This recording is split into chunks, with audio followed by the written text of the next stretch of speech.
There we go. Now we are live. All right.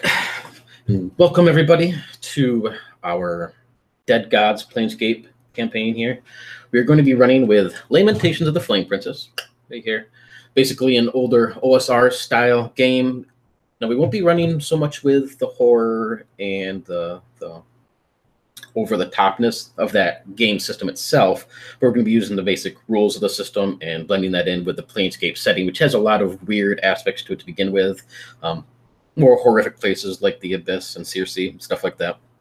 So instead of trying to describe everything out, I'm going to run across the bottom here, let you guys introduce yourself, and we're just kind of going to jump into this. In the case of Rush and Michelle, your characters probably don't know anything about the Planescape setting or anything like that. And I think that works well in your case as far as players as well. So you can actually learn the setting and these people and the thematics and motifs of the setting through your characters. So with that, Micah, you want to introduce yourself, your character, plug your channel, whatever you want to say. Because I got millions of fans, I promise. Oh, hello. I'm Micah. I'm playing Zen, Buck of Gel from the clan of the Green Pastures. And he's a barrier fighter. And he's basically the most average fighter in Sigil, probably. Well, we'll see how that works out, right? And barrier, for those who don't know, they're basically like a centaur, but with a sheep instead of a horse. I like your picture and the fact that you have like these little stubby legs. You remind me of like a corgi dog. You know, I don't feel offended. Not at all. All right. Awesome. Troy, how about yourself? My name is Troy. I do have a channel. It's called DMT Tabletop Gaming, and I do some live plays and bad reviews on there from time to time. Happy to be playing Lamentations again. It's been a while, and Planescape being my favorite setting from the old 2nd edition D&D days. It's good to revisit here today with you, Morgan, and the rest of the players. As for my character, I'm going to be playing a undead. He's kind of like a revenant, but it's not really defined as such. But he was basically like a Nordic warrior priest in this this world, this prime material world called Renes. He had a falling out with his god. He died and denounced his god, and in the process of denouncing his god, he ended up in Sigil at the doorsteps of the shattered temple, and became a member of the Aether, which is kind of like atheists that make it their business to denounce the deities as being greater powers. So he has history of being a warrior priest, but currently, after 150 years of tolling away in the arcane tomes of the Aether libraries, he's actually developed some arcane abilities, and during this adventure, he will be acting as a de facto magic user. Perfect. And John, why don't you go for it? Hello, my name is John Rekka, and I'm going to be playing Zephyr of the Twin Minds. I'm a Githzerai cleric by the game mechanics, but will be basically like a monk or a Zerth, as the Gith call it. They're a race divided between the Githzerai and Githyanki. They used to be enslaved by mind flayers in millennia past, and won their freedom, but then fractured as a race into these two. The Githzerai are the more chill race. The Githyanki are warlike. They didn't do well with the enslavement to mind flayers. Basically, my character is just a calm, centered monk, always calm in the face of any kind of adversity, which we'll see. Hopefully, I'll play him well. And that's about it. Should have lots of tests of your willpower. Yeah. And Rush, how about yourself? So my name is Rush Wingate, and I will be playing alongside my wife for this campaign. I will be playing a young dwarf named Seda Ironbeard of the clan Ironbeard, and Seda is a character that I've had in a previous mini campaign. She started out as a level 17 second edition character, and for this game we rolled her back to level 3 and rolled her up in the new system. In the old system, she was a Dwarven Hearthguard, so that was a kit you could take later on. So just made her basically just for Lamentations a straight dwarf, which is essentially a fighter. She has a sister who is kind of a one that keeps watch on her. Seda is one who suffered an accident. She took a fall while playing with her sister as a child and smacked her head really good. So her brain doesn't exactly function quite as well. She's good of heart, but filled with childlike wonderment, but does have some difficulty with some problem solving and things like that. So typically her sister would go along with her and help her out with such things. But for this particular campaign, instead she will be traveling with her friend Tiva, who is a young halfling troublemaker who will be introduced in just a moment. So Tiva is she's young, but she is strong, but she also is quite charismatic at the same time. So and she is from the original Greyhawk world and will be making her way into the Planescape setting by whatever means Morgan has devised. And that will be Seda Ironbeard. Beautiful. And Michelle, want to add anything else to your character? Like Rush already said, she's a halfling specialist. She is very optimistic, very fun-loving, very curious, and she loves shiny objects. And the way her and Seda met was Seda and her sister were in a local tavern at the time, and Tiva struck up a conversation with Seda. And they ended up becoming very good friends. And in the middle of the night, the two of them decided to whisk off and have their own adventures. So that's how the two of them are traveling together. Unbeknownst to Seda's sister, who is probably out there fiendishly trying to find her beloved sister, who she feels like she needs to protect. I might just have to use that. All right. Very cool. So we are going to be playing Dead Gods. Now, great little setting, or I guess module. It's often ranked above, one of the highest ones back in the old AD&D 2E second edition days. This is written by Monty Cook. I believe it came out in like 96, 97, somewhere right in there. And it pairs up with another module called The Great Modron March. And we're actually going to be pulling different parts from that as well. Both of them were sort of ahead of their time, for lack of a better term, in the way that they were designed and written. A lot of the old AD&D games were very, very railroady and linear, and you went from point A to B to C. And these ones have a bit of that feeling. However, like the Modron March, and you can just basically take bits and pieces of these modules and place them around the characters. Some of the places don't even matter what realm they're in or what plane they're in, and it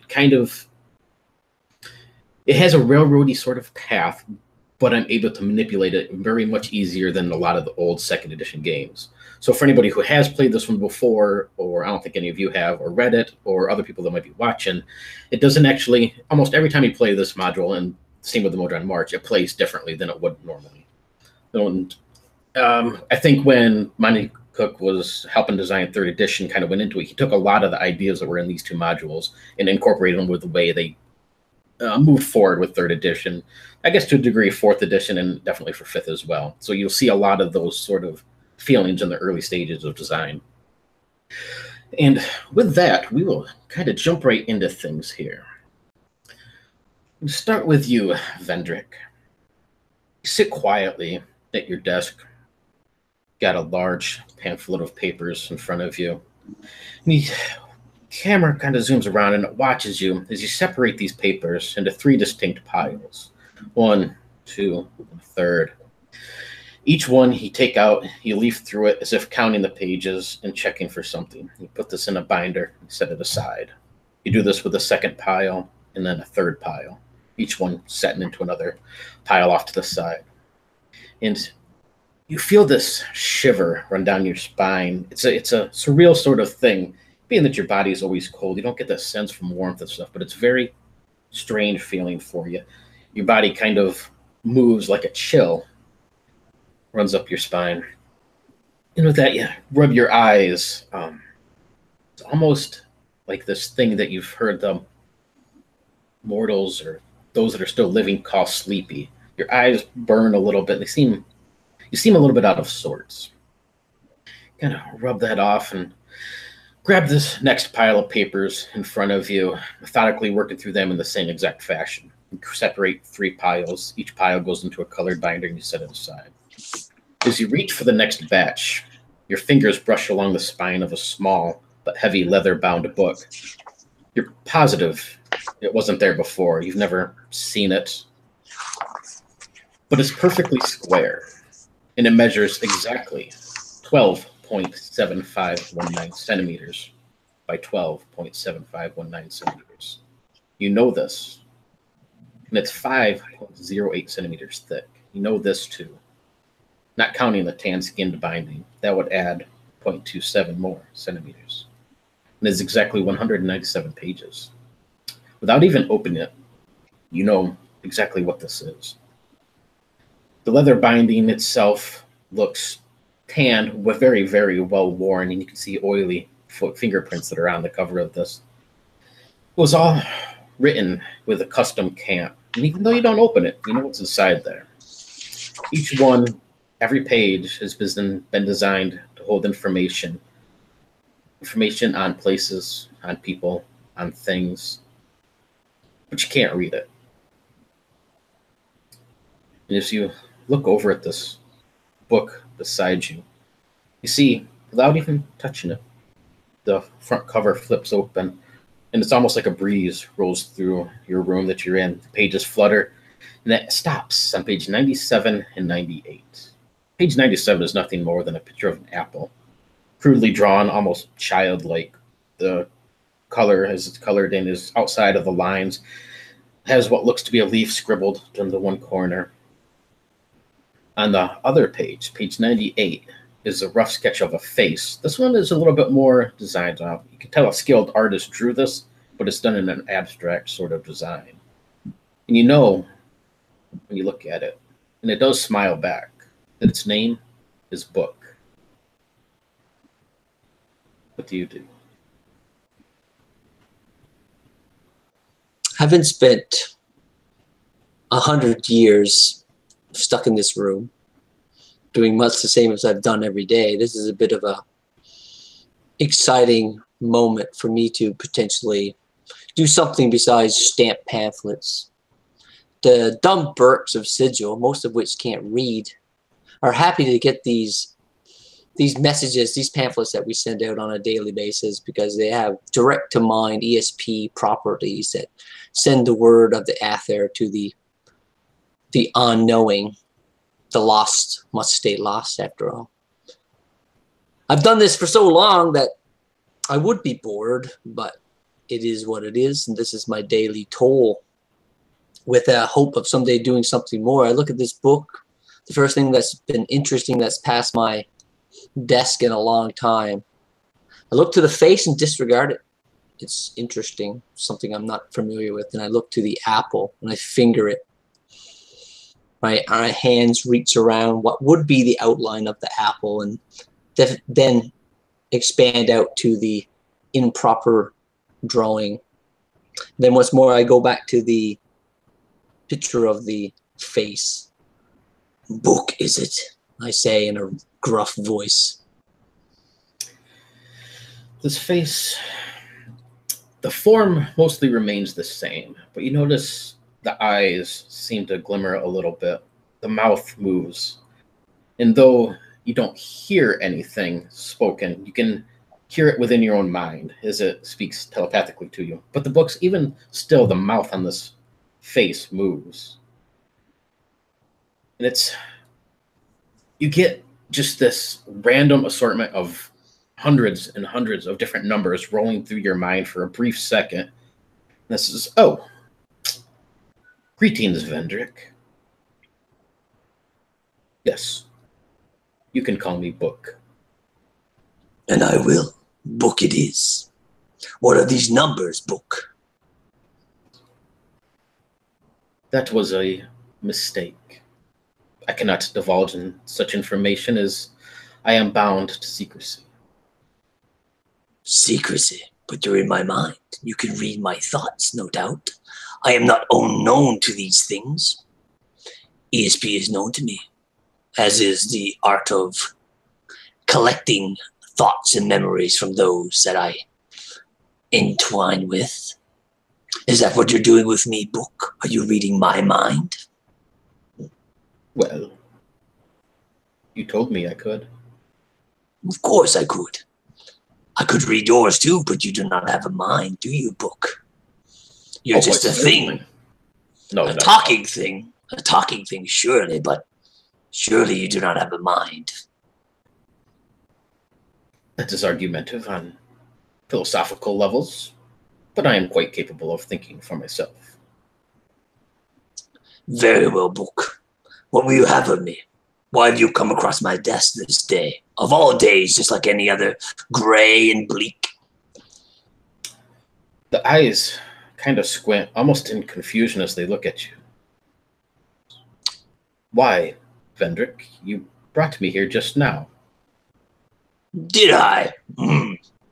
Well, I must have done so unknowingly. Enlighten me, Book. How did I bring you here? You don't look like the pamphlets that were brought in by the acolyte just moments prior. I have not left this room in weeks. Yeah. Did I bring you here on thought alone, thinking I was bored and nothing to do? And here you are. Maybe so. The world is mysterious, no more so than this place. Sigil is full of magics. Are you magic, Book? Are you magic, Book? Well, quite the talkative fellow you are. I can be. It's boring in here, Book. Yes, I can see that. This is, perhaps you should check the sundial across the room. And as you look across the room, Vendrick, you remember coming in here this morning. Maybe you left early to do something, came back. It was early in the morning. The shadow was cast quite long in the corner. And it feels like that was maybe 15, 20 minutes ago. But as you look now, you can see it is more like a later afternoon. The entire midday seems to be completely lost. You might pass it up to these long hours and indefinite amount of time you might spend here. But you definitely get the sense that there's a good whole portion of the later morning and early afternoon that were just gone from your memory. Very good. I stand up from the table on which I'm sitting and I go over to a bookshelf, a private bookshelf, of which I have very few private things. I look at a small circular mirror. I don't really have a concept of time in my current state of life or unlife as it is. The main gauge that Vendrick has for such things is the decay that has come upon his face. So he spends countless hours at the beginning of each quote-unquote day applying makeups and illusionary magic to make himself present as being somewhat alive or fitting in with the populace of Sigil. Although there are other undead as well. They're less becoming than Vendrick, of course. So Vendrick walks over to the mirror and looks upon himself, and to his aghast, he does see that all these applications and magics that he had applied earlier have dissipated, and what was once a vibrant, cheeked man appearing to be of some Norse, vigor is dissipated, and what you see before him is some skeletal face with the skin drawn in as if it's a hide, browned and grayed and sunken onto his skeletal form. He's taken back by this. Certainly a certain amount of time has taken place that he's lost. What is this? What is this foul foolery, Book? It's exactly 23 minutes ago. 43 seconds. 44. 45. 46. Yes, you're a book of numbers. I get it, book. This is, Surely time is nothing to me. You can see. Can you see, book? Can you see me? I Answer me. can see you. Then you surely know that time means little to me. As does I. But yes, you brought me here. Now, 24 minutes and 19 seconds ago.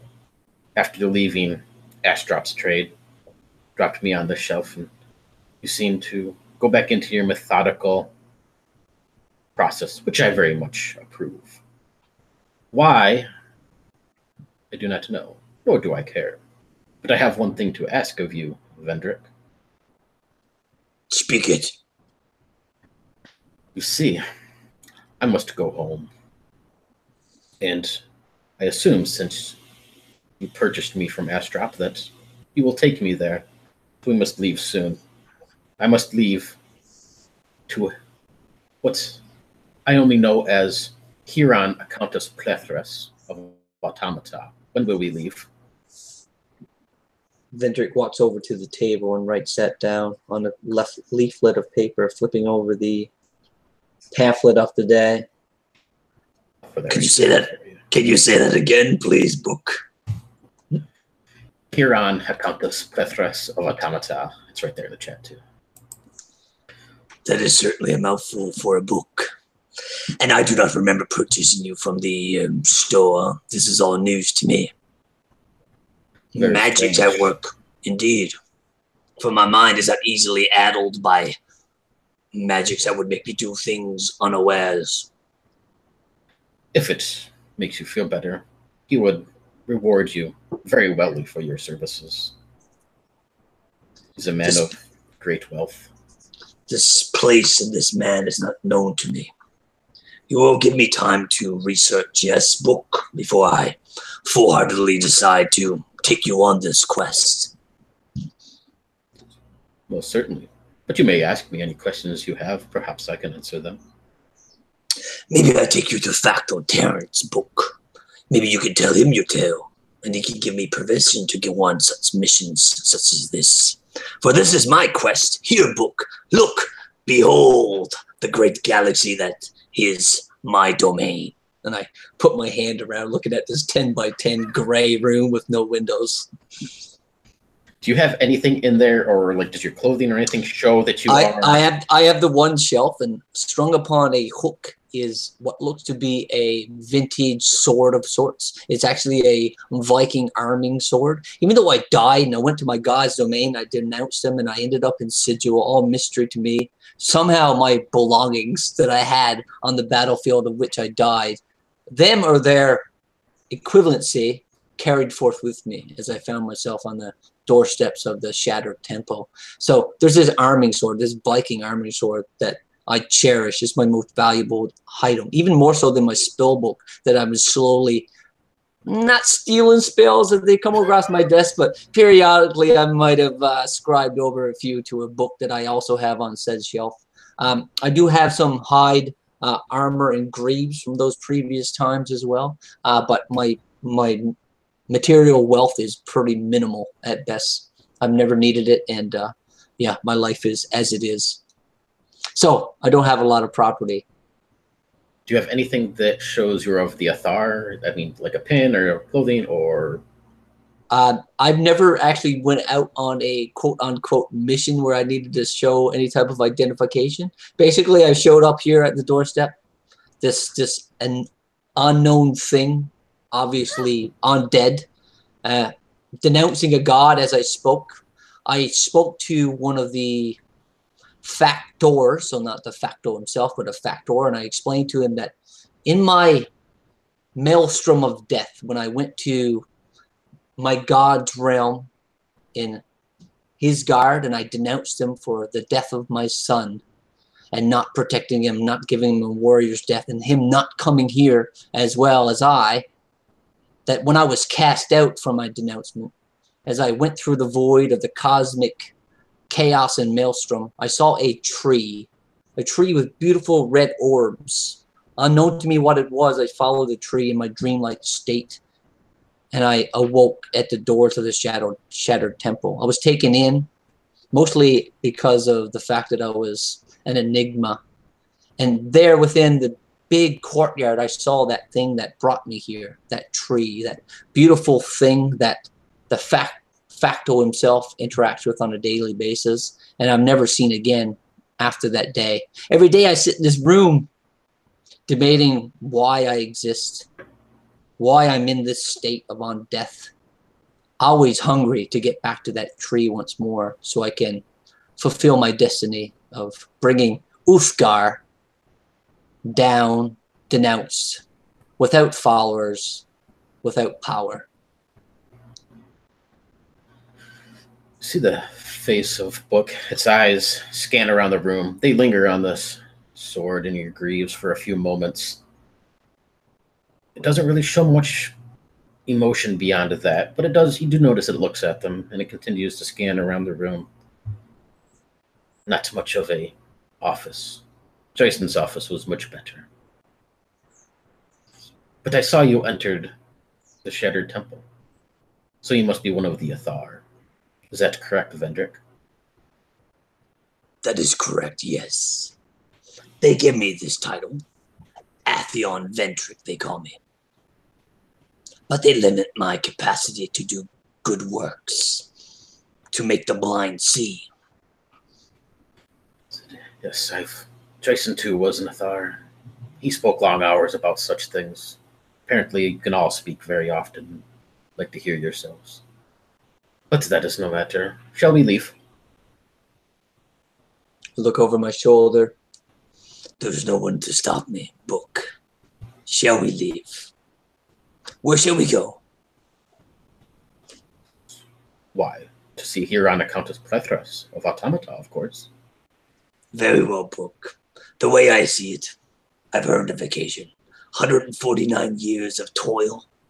Surely I can take a day off. Well then, pack your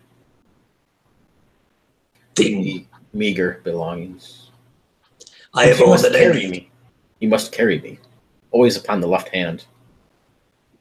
Always upon the left hand. But I am a man of magic, Book. Look at me.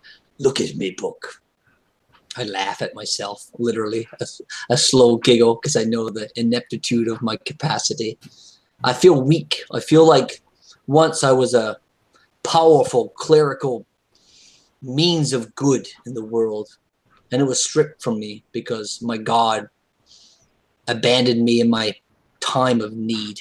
And now I know a few arcane words that can do a few cantrips and a few tricks that can fool the idiots of Sigil, but in truth, I know that I am not the man I once was. I cannot feel the taste of a wine upon my lips or the touch of a woman upon my skin. Life is terrible, but it can only be made good once more if Uthgar, that son of a bitch so-called deity, is dead. So I will follow Book. I will do what he asks in the hopes that this is my chance to finally get out of this gray, bleak room and do something more for the Aether and, more importantly, for myself. To mention looking at your physique, you see the eyes of Book squint a little. Do you jest, Vendrick? Say again, Book. Do you jest? Do they call it? Be comedic. Make a funny. You ask if I have a sense of humor, Book? I Yes. can laugh. I am not completely dead. Just mostly dead, Book. Why? Are you comedic yourself? No. What's My point remains, Book. Even though my magics are limited, I do need 2 hands to cast them. If I must carry you with my left, you will greatly limit my opportunity to get you to your master on Automata. Do you understand my plight? Can you make a compromise book? And I wiggle my fingers. I need both to do my works. Well, I do like the fresh air and to be able to see around me. I have a perfectly good satchel there, book. And I point to the only other thing left on the table. This is where I carry my other book. It is also precious to me. Someday, maybe, you too can be mine. Oh, well, you would have to speak to Huron, a Countess Prethras of Automata, if you would wish to purchase me. But that could very well be a thing. Yes, if you shall take me to Automata, then I shall rest in your satchel. It is a fine place to rest, book. I assure you. You will be in good company. I should name my other book. Maybe you can come up with a number for him. Let's call him number 1, shall we? Because I plan to have many, many books. Many magical books. And what does this magical book do for you, Vendrick? It has a few minor spells of which I can pull the power of the cosmos into my person, cast a few runes, and make a few burks do what I want from time to time. Again, not often. I find this place of solitude home. But that is about to change, isn't it, book? Oh, yes. You sure you don't want to go by and visit Factor Terrence before we go? No, I have no interest. Perhaps Jason would have, but I am not him. I must just go home so that the next person can purchase me and keep their records. I still don't know your game, book, but I am intrigued. If there's a bit of jink in it for me, bit of adventure, then I'm your man. Well, of last account, Huron, a Countess Plethras of Automata, had much jink, as you call it. Strange words these times. These times? How long have you been as you are now, book? Why, forever. This is what I am, but I have been stored away. Yes, haven't we all, book? Haven't we all? A very long time. But I could run the numbers for you if you would like. Oh, I think I'll pass on that, book. I go over to where he's communicating with me and pick him up and place him in the brown leather satchel, well worn, patchy. And inside there's another leather-bound book, a lot less impressive, small as it is. A5 inside, not much, much similar to the Lamentations rules and magic as we know it. Inside there's a little spell book. That book snuggles up nicely beside. I take the arming sword and put it upon my waist. I look at the mirror once more and, no, this cannot do. And I go over to a little powder box and I say a few words of incantation. And surely thereafter the skeletal form and stretched skin starts to fill out and plump up, a little bit of color, distorted as it is, not skin tones, because I have no concept of what that is after 150 years of sitting in this room by myself. There's purples and greens and blues and yellows all about my face, but I feel like I'm adequate to go out in public once more. I tighten up the red robes that I wear upon my person. These are robes of station of my place within the Athar acolytes, if they will. I'm not a person of power within, but I'm not the weakest of the weak either. And I get ready to follow book's instruction of where the next step is, because I'm going out the door blind. As you place a book into your satchel, close it up, and as you start to head out, you can hear the muffled, "Hello, book number 1. How are you this evening?" There's no Why? reply. You do not talk much, book number 1. Well, let me tell you your story. You see, it was 1,472 days, 698,000, and he just starts rattling off numbers. It just kind of fades away in the back of your head as he sort of severs that connection a little bit. Every now and then, though, you can hear this muffled as he continues to talk to your spellbook. Is we'll see the camera pans around as you step out from the Shattered Temple, your robes, all your gear ready, and the muffled sounds of Book speaking. And it swings around more towards the marketplace of... So apparently, well, Sigil. I've looked up the word and the pronunciation, and then it's all over. So it could be sigil, it could be sigil, or it could be Sigil. I tend to say Sigil, so that's what I'm going with this. But anyway, here within the marketplace of Sigil, people bustle about, purchasing their wares, trading their stocks, gathering their needs. Beholders swap cant with elves, Gith trade jink with Goblin Kid, and the Lithid tell tales telepathically to the interested. There's no place in the universe that could find such a strange and exotic assortment of beings. And even if one could, it would not been of organized and respectable sort of demeanor that it is here. For no place else is watched over by the Lady of Pain, and no place else commands such strict expectations. That's not to say that shady dealings and underhanded threats are not common. Quite the contrary. The inhabitants here simply understand their place and respect it. And if such individuals truly wish to settle their disputes, they take it outside.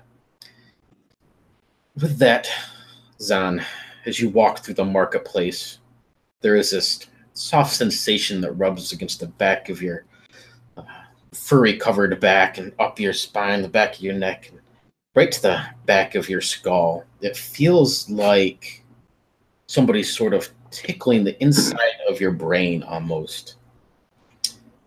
And then it's much more of a sharp thud and almost like somebody just grabs a hold of your brain, Zan, and is just crushing it between their fingers. And as you take a step forward, I guess towards the west, it eases just a very little bit. But if you step in any other direction or start to move, this crushing, migraining sort of grip just holds onto you. It's almost like somebody has grabbed a hold of your consciousness itself and is trying to drag you across this marketplace. What do you do? I rub my neck and I walk backwards again, trying out the different directions, squinting because this migraine is really hurting. And I lower my head, staring at the ground for a moment. And then west, you said, right? Yes. And I take a few steps with my hoofs into that direction, trying it again. And with each step, it certainly hurts still, but it seems to ease with each step a little bit, just a minor amount, but you get the sense that, yeah, that somebody's trying to pull you in that direction. What the... And I keep walking into to the west, but I still with my head lowered, I try to look to the right and the left, looking at people, because as he understands magic, you have to see your target, right? And he's right now suspecting that someone is or has put a spell on him, and he's looking around very suspiciously, but still moving slowly though, trying to endure the pain. Go ahead and give me a search check. Mm-hmm. I actually rolled a 1. Beautiful. Wow. Glancing around, you can see pretty much everybody around you is going about their own business, but by the way you're moving and your slowness, and you've noticed a few people seem to kind of notice you, and almost like they're looking at you in the sense to make sure you're okay or wondering what's wrong with you or something, but you don't get the sense that you see anybody that is actually casting this spell or something that's washing over you. At least not for a few more steps anyway. As you come up to a stall, you can see to the left you is a whole wide range of fruits and vegetables and stuff. This small dwarf on the other side is handing out wares, and she'll look at you briefly before going back to work. To the right of you is just a simple jeweler who's trading their wares. And as your eyes come back around, you look in front of you. It's a little side alley that crosses between 2 streets. There's a couple people here and there moving through, but your eyes settle on a small black cat that's sitting right in the center of the alley, bright blue eyes that stare back at you. And you get the sense this is what's been calling for you. Okay, knowing my hometown, I stop in front of the cat. I look down, still squinting because I'm hurting. That's not cool. I'm rubbing my neck and I just mutter, "Well, Burke, what is it?" It'll stand up and start to walk forward, and you notice that its left paw is missing. It has its 3 legs, and it still has this left leg, but the paw itself is missing. So it walks sort of with a little bit of a gimp to it, and moves forward, sits back, and it holds this one paw up towards you. It says, "Oh, I'm very sorry. I had no idea that the charm would have such a powerful and painful effect on you. It must be your low intelligence that causes such a thing. But I'm not a skilled mage by any means. I assure you. I mean you no harm, and you have my utmost condolences. My name is Caruth One Paw." And the cat will hold up its paw again, sort of like to shake paws or hooves or whatever you call it. I blink for a moment, trying to see if I've really been insulted, but then I just push the thought away. I lower my upper body down and touch the missing stump with my finger, and muttering, "Are you looking for a tour?" He lets out a meow, apparently. Sort of looks at you for a few moments. Says, "Well, yes and no. Since as I said, my name is Caruth One Paw. I'm here from the Beastlands, a bit of a mission that I took for my associates. Well, the Queen Feral of the Cats in the Beastlands. Her name is Sight Fairer She of Birch Stream, but that is not important. As I said, I was here on a bit of a mission. I delivered a few messages and did my things, and as I went to leave, I had a strange situation occur. I don't want to bore you with the details, but I set about to get a little bit of information, and there was a young lady who suggested that I contact you. As I said, I'm not much of a mage, but I did have a few tours of my arse, as you say, and I was able to use a few divination kinks and search you out. Since I'm quite sorry for the painful experience that you had. And you'll notice that it quickly subsides once he starts beginning to talk to you. He says, "But yeah, I'm not here for a tour, no. But I do need your help touring the city, if you get my gist, or not." With your confused look. I blink again. That was a lot of information, and he looks like he really has to mull it over in his brain for a moment, and then saying, "So you need a tour, but you don't need a tour, but you need a tour." You got it, Zan. You're brighter than I thought. My apologies for thinking otherwise. Well, we're of service from peak to anti-peak. And I look at the sky. Well, 5 silver for you, I guess. Staring at his small form. Is it a he or a she? I don't know. Are you gonna look? No.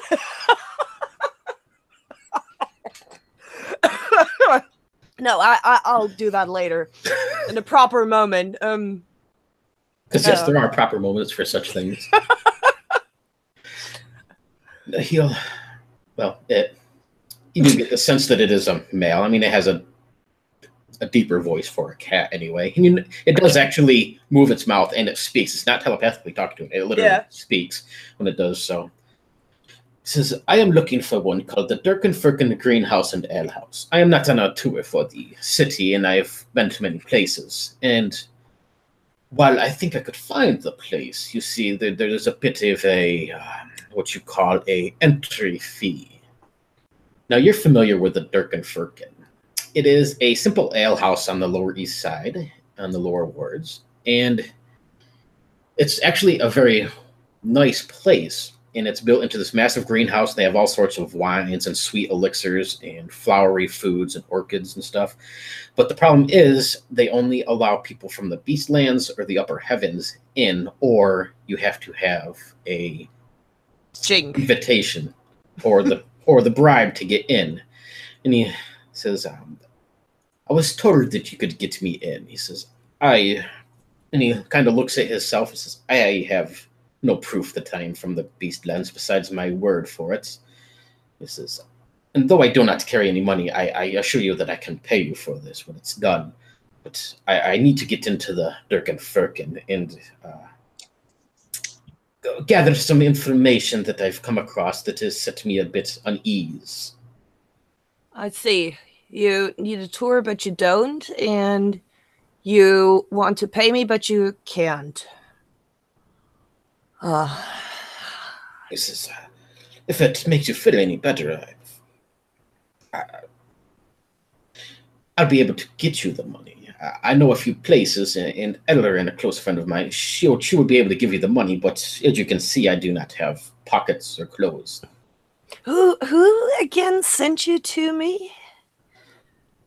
My mistress, Sight Fair She of Birch Stream. This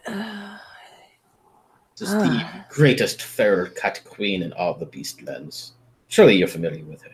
Oh, yeah, sure. You are from the Beastlands, aren't you not?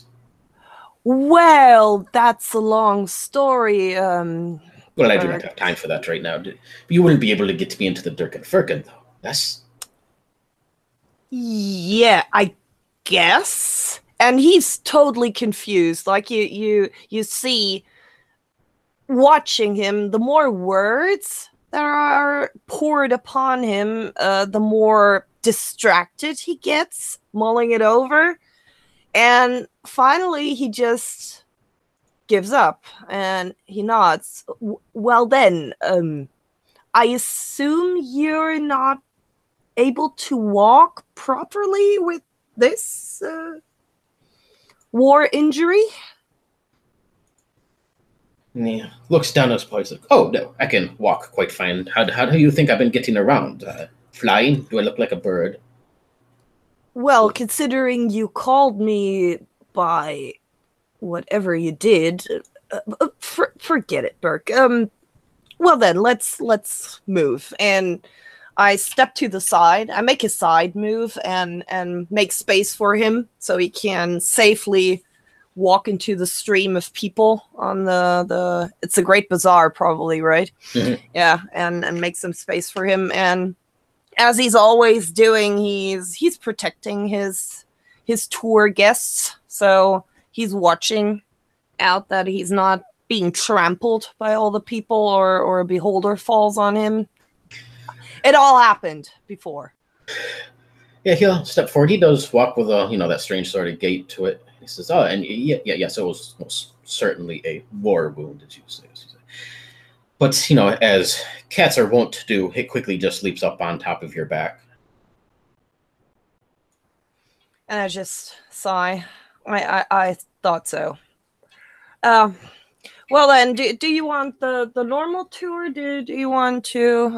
I mean, that's here, the Great Bazaar, and we will, in just a minute, we will pass by the Chirpers Inn, which is actually pretty interesting as well. If you might consider going there instead. You say, no. But, and he kind of points down the street off to the left-hand side a little bit to just another alley that kind of separates the two sides of the bazaar. He says, oh, what used to be here, Zan? He says, right here is where I've had my strange encounter. It was unique, and perhaps you can enlighten what was here. And you point to this little side alley. You can see that, as far as you know, I mean, you can see just a couple of little small shops, a leather working shop, and another one that has some basic little blacksmithing things like locks and different, nothing armor-wise, but just small trinkets and stuff. And as far as you know, it's always been those same things that have been there. And he'll say, no, down the alley. He says, what was this building here? And he'll point to just a sort of door in the side of this alleyway, which you've probably seen and just never gave two cares about whatsoever. What do you mean, sir? Looking back upon my back where he's sitting. Well, can you keep a secret, Sam? I certainly can. He says, well, you see, I delivered my messages to Ellerin, and as I left to leave this place, I traveled down the street here, as such carriers are wont to do, and as I passed by here, I was overwhelmed with a strange sense of deja vu. I saw this vision, and I think it was myself, or maybe something else. Do you believe in reincarnation, Zan? Of people who die and come back as another person? I don't really care, to be honest. Fair enough, fair enough. Well, you see, it was as if I was there, as I was sitting at this desk and writing out these pages upon pages of numbers and data. I don't really know. I'm a cat. I don't understand these things. And two small children, human children, not kittens, they were sitting in a corner playing with small wooden blocks. And then I was just all of a sudden nearly crushed by a beholder as it fell about the place. But here I am, and I did see that this place, the Dirk and Firkin greenhouse and ale house, was stamped upon the pages I was working in. And one Legis Scrog. I do not know who this person is, but it seemed he owed me money. Do you know who Legis Scrog is? Do I? No, you do not. I fear I don't know. No. This city is big, as you see, and I point back to the Great Bazaar and all the bustling and hustling. You don't know everyone. I mean, I can show you, we on the way we will see the Green Mill Tavern. Maybe that's something interesting for you. No. I'm just interested in the Dirk and Firkin. Chop, shall we hurry on? And he'll kind of tap your ass with his paw. I frown and I start jogging. Yes, this is how they make the horses gallop. Okay. As you gallop down through the bazaar towards the lower ward and the Dirk and Firkin, people moving out of your way, cat upon your back, we will turn our scene over to a clerical-looking monk. Here within the great foundry sits a man, Gith by nature, or a Zerth, as they're sometimes called, sitting on a simple stool, his eyes closed in meditation, his body stiff as a board. It would be wise for many to let the man enjoy his meditation. But Keldor is not just any man. As one of the head factotums of the Godsman, he does as he pleases, and what must be done in the foundry, though he does so with respect. The soft tap on your door, Zephyr, alerts you to a guest, and as you open your eyes, you see Keldor, one of the factums of this guild group of people. He's actually the one who brought you into their folds, the one who introduced you to their beliefs, taught you the basic ways, and get you set up with your contract to join them. He offers a slight Keldor. Welcome. Apologies. He says, apologies, Godsman Recruit, but we have been faced with a test that speaks your name. Prepare yourself and meet down in the Foundry Hall in 5, yes? No apologies necessary, my good man.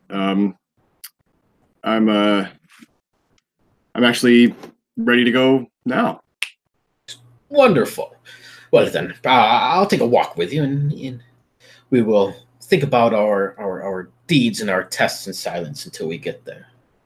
This is to be my test then? This is I think so. That's the way the pamphlets are looking. Excellent. I stand up and just shoulder my backpack, which I travel pretty light. It's got pretty much all my gear in it. I have a 10-foot pole. Can it be collapsible? Totally, yes. Cool. All right. So then I've got that in it too. Yeah, and I just walk with him. So, how does this particular anti-peak find you, Keldor? How are you?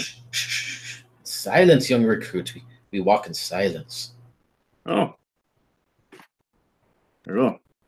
So he moves down the hall. You can see he kind of puts his hands into the robes on either side, and his head bowed a little bit as he walks down this hallway, the sandals flapping against the stone as they go.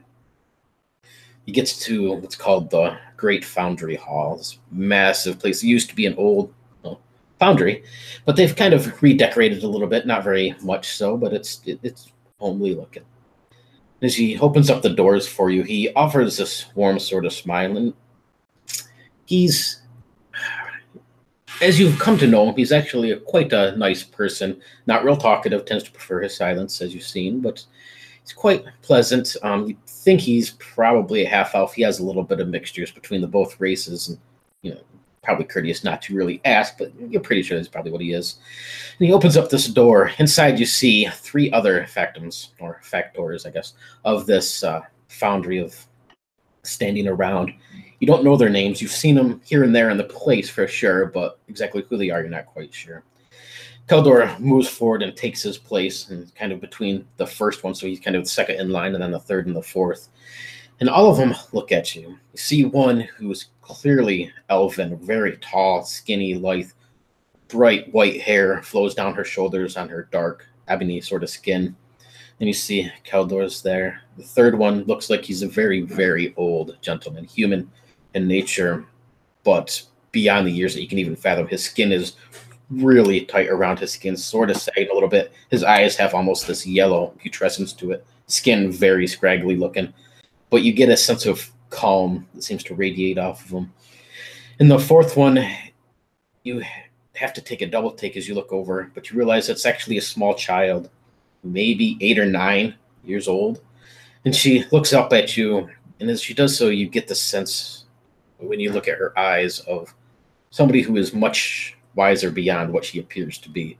But she still offers you that playful, childlike smile, and she steps from foot to foot, almost in boredom, and fidgets with her hands a little bit, clearly anxious to do whatever is to be done here. And and I don't know any of their names. Not those 3, no, just Okay. Keldor. They'll all stand there in silence for a few moments. And then Keldor reaches into his robe pocket and pull out 2 rice wafers. And he hands them to you. And as you place your hand up, puts them into your palm. And it says, our studies here revolve around the ascent and descent of individuals within the Great Wheel. This, I'm sure you know. Each life is but a test to reach the next, one step at a time, as you climb the ranks. This is, succeed, and you're born ever higher. Fail, and it's just another backward step. It's often assumed that many of those creatures from the beast lands are those who stepped back a step, have to restart their tests back in a simple animal form. But it's just a customary test, and everybody here within the foundry gets their own tests. And we here are unsure what each person's test is, but we believe we have found something for you, Zephyr. And if you will have it so, we can send you on your way, and hopefully great things will be ahead for you.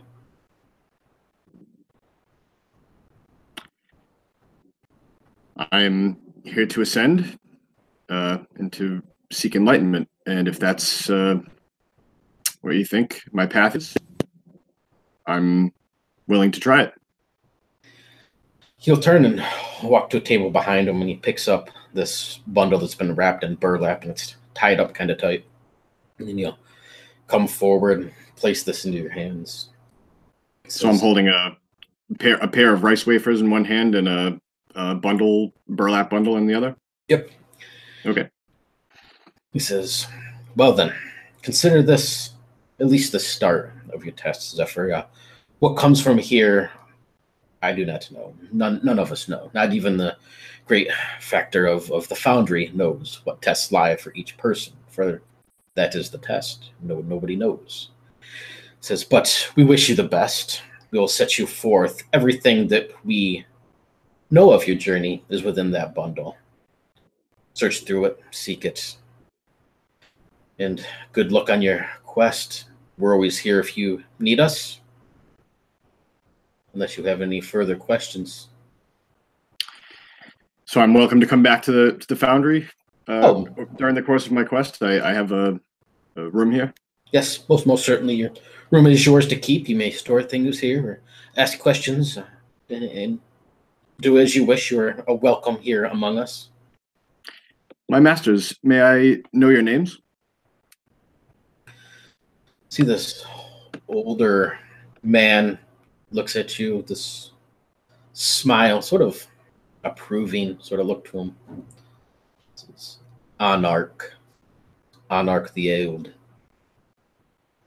And this little one here is but Jessamine. Put his hand aside him. You know Keldor, the recruit's advisor who brought you here.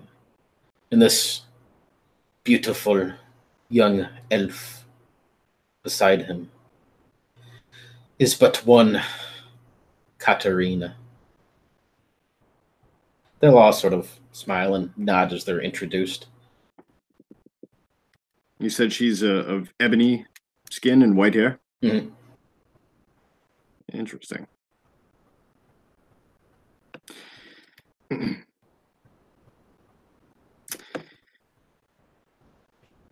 And my masters, you said that you'd entertain questions? If we can answer them, yes. We do our best. Is there something that troubles you? Not troubles, but I'm curious. Well, I look at Jessamine and Katarina, and I say, I suppose I shouldn't have preconceived notions of what Godsman masters would, or Godsman factotums would appear as, but you two are break even the wildest imagination's mold. A drow and a child. Katarina, smile. I get that a lot. There's many prime worlds, Zephyr. Millions, yes. Perhaps even infinites. Many of the tales of the drow are not what you would think. In fact, there's even realms where the drow, as you know them, are but mere outcasts of elves. Not ebony of skin and hair, but just normal elves that were left their villages. They call them drow. This is, from where I'm from, we all lived there on the surface, contrary to many beliefs. We danced under the sun. We fletched our own arrows. And we reveled in the nature with the others, the high elves and the forest elves. My family, our tribe, our congregation is but one massive kind, just like the other. Just like there are dark-skinned humans and light-skinned who all mingle and enjoy each other's company. From where I'm from, that true is true. So you don't come from where you come from. They don't worship the Spider Queen. There's some who may, but as from where I'm at, no, it's a small place. Illuminest. We're familiar with her trade and who she is, but she is not the patron of my family by any means. Interesting. Okay. And what have you, Jessamine? You're no mere child, I take it. Oh yes. I'm 8 years old. Really? Just 8 years old. Yes. My birthday was 3 days ago. I was actually 7 before that. Before that, I was 6. At one Happy time, I was birthday. even 5. Well, thank you. It was quite an endeavor. I had chocolate cake with vanilla icing, a bit of banana, some ice cream on top. 7 candles. I was very upset with that. You see, because I'm 8 years old. Somebody made a big mistake. Yes, they obviously. did. It was unacceptable. I'll have to come back with a bit of a belated present on my travels. Oh, I like dogs. Okay. Puppies, Noted. puppies are my favorite, and ponies. I really like ponies. Can I have a So pony? you seek to ascend to godhood? Well, don't we all? Can you just imagine a goddess that loves ponies and puppies? I can't And birthday imagine cake that. and ice cream. Who would not believe in such a person? It would be magnificent. If I could follow the god of birthday cakes and ponies, I would. Well, I'll be sure to evangelize for you while I'm out in the world. You see, she kind of dances from foot to foot, a little bit anxious, sort of doing the potty dance, you know. Well, I won't keep you then. I'm sure you have important matters to attend to, possibly in the bathroom. And ponies. And ponies. Well, I put away the rice wafers and keep the bundle in my. Could I like mark that as like a ration? Yes, do it as a ration thing. I am going to send you the list of what is in that bundle for you to look at over on the Facebook Messenger. Okay. I'm gonna bid them a good day and actually head back to my room to examine the contents of it before I head out into before anything else. I will let you browse that over. Just send it right over on the Facebook Messenger. And with that, we will turn our attention to a dwarf and a halfling. One Seda, and let me change that from Bodenka to Tiva, so I do not forget. And I promise I will still probably end up calling you that, but... All right. All right. So Seda and Tiva, here we go. You spent the better half this past month on the road. Meager meals, worn boots, tired souls. Everybody knew that the life of an adventure wasn't all candy-coated bread and toasted maple treats, much to Seda's misdelight. But it's been a long road nonetheless. The two of you, Seda and Tiva, have been walking the road for nearly 4 hours now, without a single person in sight. You can see there's what used to be a very muddy road with wheel divots in the road have slowly started to disperse. The ground has begun to dry up. And as you continue to move down this pathway, this road that you've been on, there seems to be no more tracks that can be seen. Patches of grass grow here and there, and even small saplings and a couple larger sized trees grow up right out of the middle of the road, which seems a bit strange. The surroundings around you are oddly quiet. It goes from forest to plains, but you don't hear birds. You don't hear any chirps of the insects or buzzing of the insects. And what seemed to be just late, or I guess early evening a short while ago, has turned into twilight. No rodents scurry through the underbrush. And besides the occasional tree, there's little else to see, besides rolling hills in each direction. And Tiva, as you glance behind you at this path you've been following, it too just leads off into the distance. These trees that were there once seem to be gone. Just an occasional oak or maple scattered once in a while. Hills all directions around you.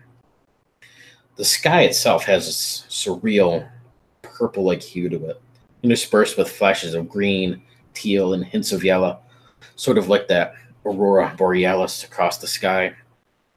And though your mind tells you that something is off, you can't help but feel relaxed, almost excited and energetic. And up in the distance, that is when you see a building at the end of this road. The road itself just seems to disappear. It's a large cedar log tavern, 2 stories in height, and it lingers with the smell of heavenly food, drink, and through the pale yellow painted windows, you can see the place bustles from within. How convenient for you. What do you do? Well, she smells the glorious smells of what smells like meat and wine and ale, and she looks over at Seda and says, "Do you smell that? Does that not smell glorious after all these hours that we've been on the road?" It does, because this has been the worst quest ever. And I'm starving. Should we go take a look? We do notice the sky, how different everything looks, how much prettier it is, brighter. Yeah. I just want to eat. Is that all you can think about is your stomach? Yes. Right now, Well, Miss Stomach, I guess we should go over there and take a look. yes. The sound of Seda's stomach growling seems to almost echo around you. Sorry.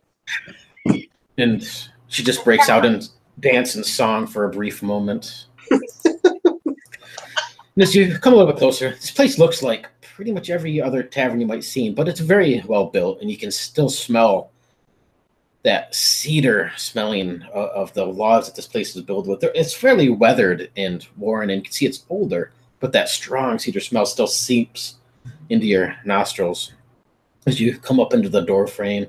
Nice, heavy, lacquered door. And it's very relaxing. Just this calm of emotion sort of washes over you for the moment.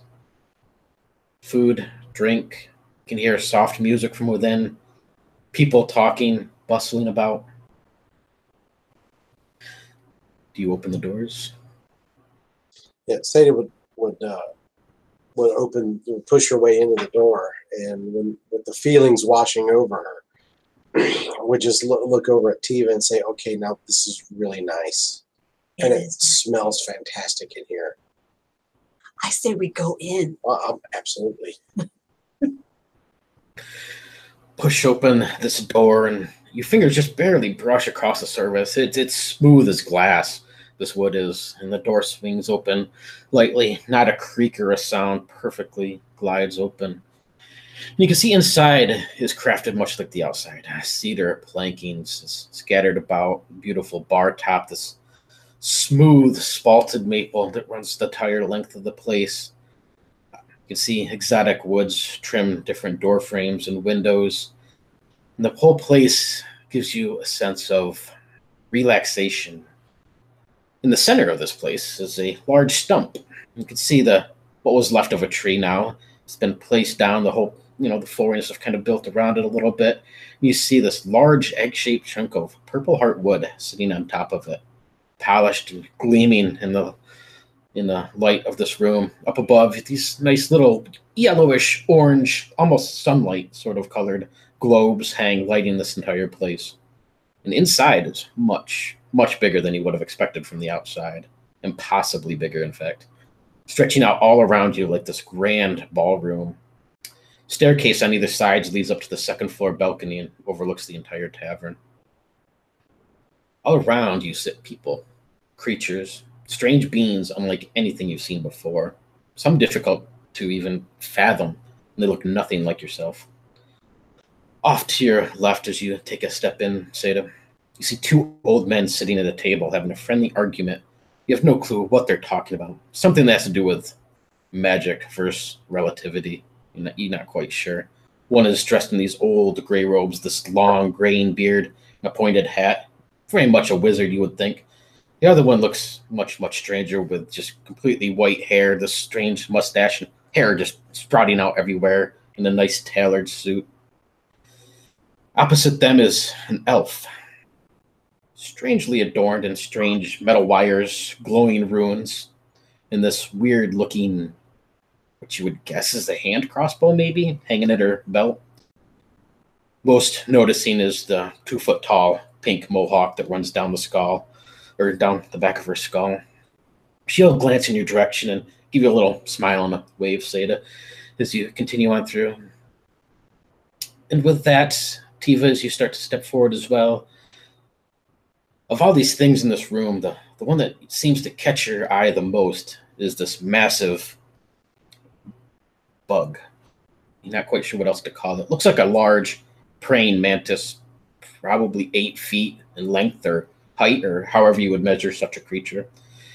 Its mouth, not really a mouth, it's just these sort of mandibles that clack. It has 6 arms, and in each set of hands holds a deck of cards that seems to be playing some sort of solitaire-like game against itself. And it mumbles and clicks to itself now and then, doesn't even pay attention to you. And then you hear a yell from up ahead behind the bar, and you see another halfling girl, about the same height as you, Tiva. She's dressed in this beautiful silken gown with bright red and pink flowers, daisies danced across it. In her hair, she has a large bow on one side, that's kind of like in pigtails. And she looks at you with this big, wide grin and waves off the thing. She's like, "Hey, what can we do for you, travelers? Would you like a bit to eat? Maybe a bit of drink? You look like you like the ale." Tiva runs up to her excitingly and says, "Hi, yes, I would love an ale," even though she really doesn't drink, but she's going to do it anyway. But she wants to fit in with the crowd. So she's, "Yes, I would love an ale.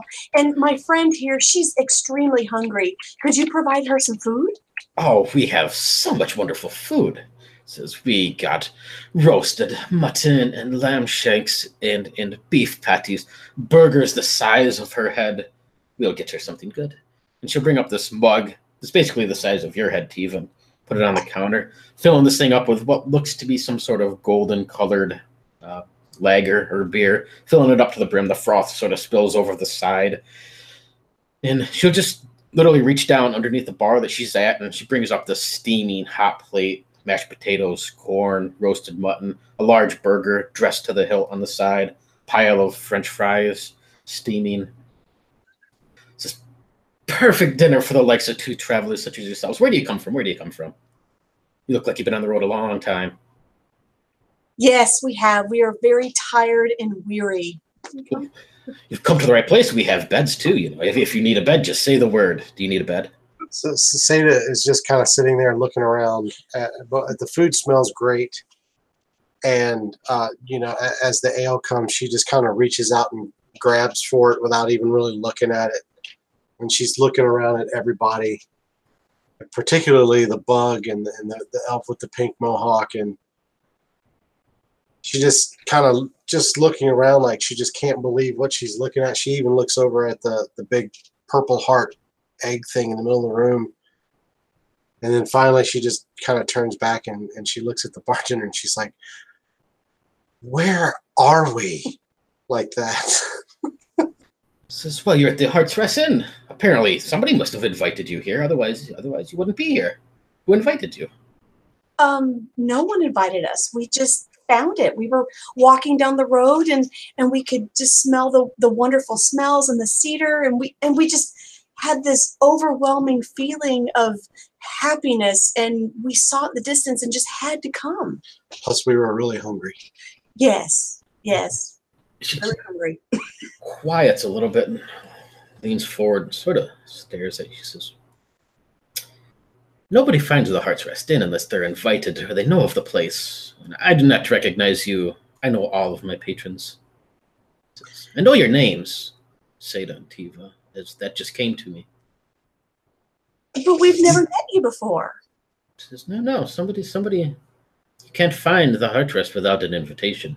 So Seda would lean forward, like really quiet, like she's telling a secret, and say, "If somebody invited us." And then she'd lean back and look around both sides of the bar, and she'd lean back in again and say, "They forgot to tell us."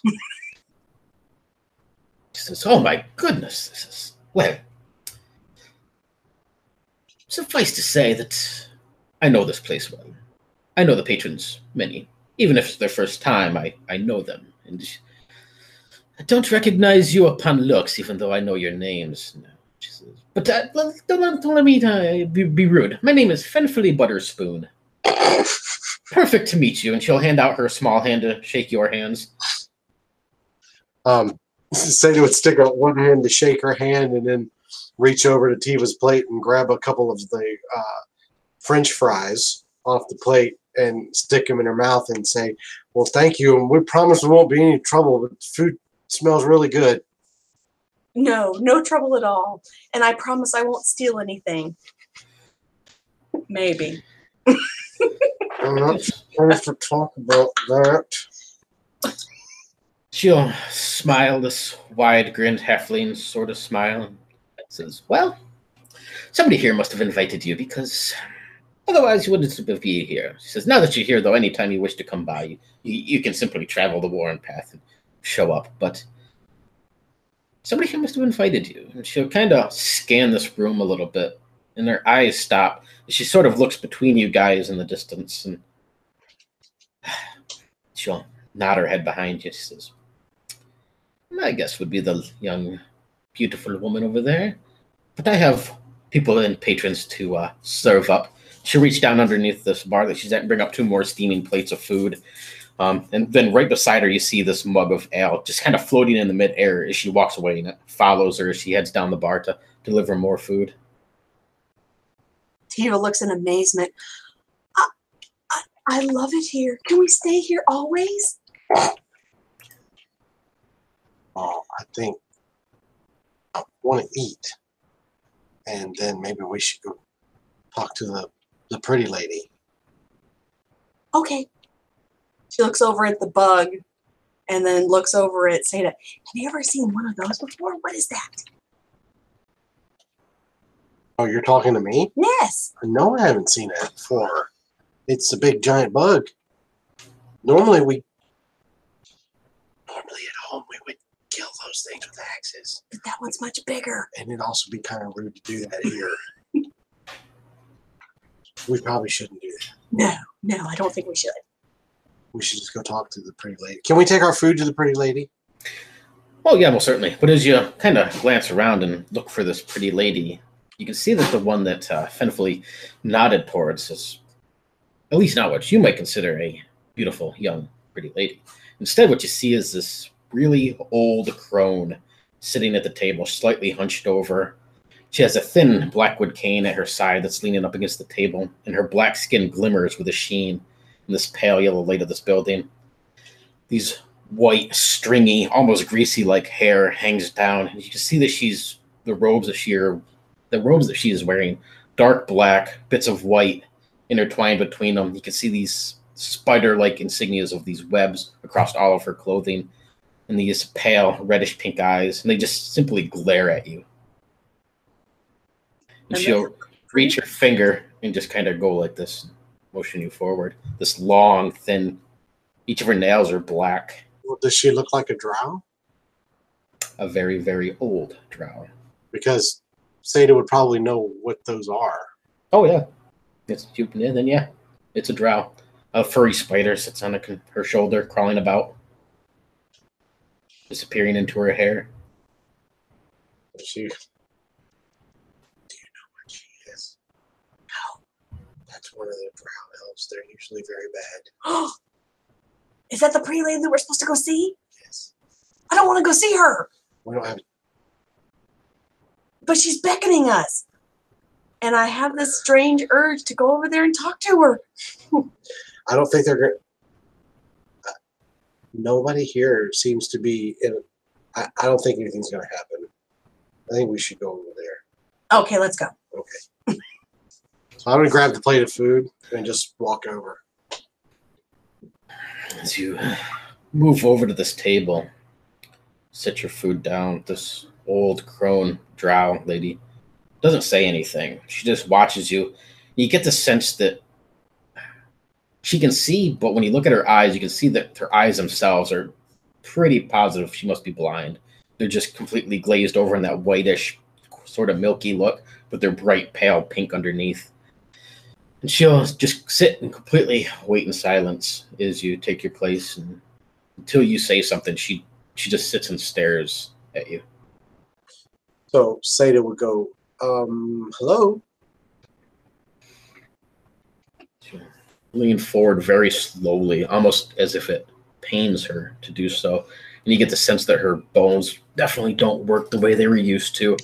This is I don't know how many drow you've seen, but this is by far the oldest you have ever seen. She looks like she's balding for the most part. Her hair is real stringier. Her skin is pulled very tightly across her face, so much so that her gums and her teeth sort of perpetually show. Seda and Tiva. I assume I'm correct. I do not assume. I'm quite factual that that was who sits before me. The sisters, too, they call you. Why is that? I don't know. Are you a drow? Do I look like a dwarf? No. Well, then I must be a drow. I've never seen one. I've only seen pictures. We look much better in person. Kinda. And what of you, Tifa? Have you seen a drow before? No, and you're very scary. I've been told as such. But I cannot hurt you here. Outside in the real world, perhaps I'd gut the two of you on a pole and feed you to my pets. They prefer the flesh of halflings over dwarves, but you both would do. It's not very nice. Well, it makes me very glad that we're in here and we're not out there. You should have some French fries. You might be in a better mood. I do not Oh, need I have plenty. meat. Quite a jovial bunch you are. I don't understand why they sent me here for this. Who sent us here?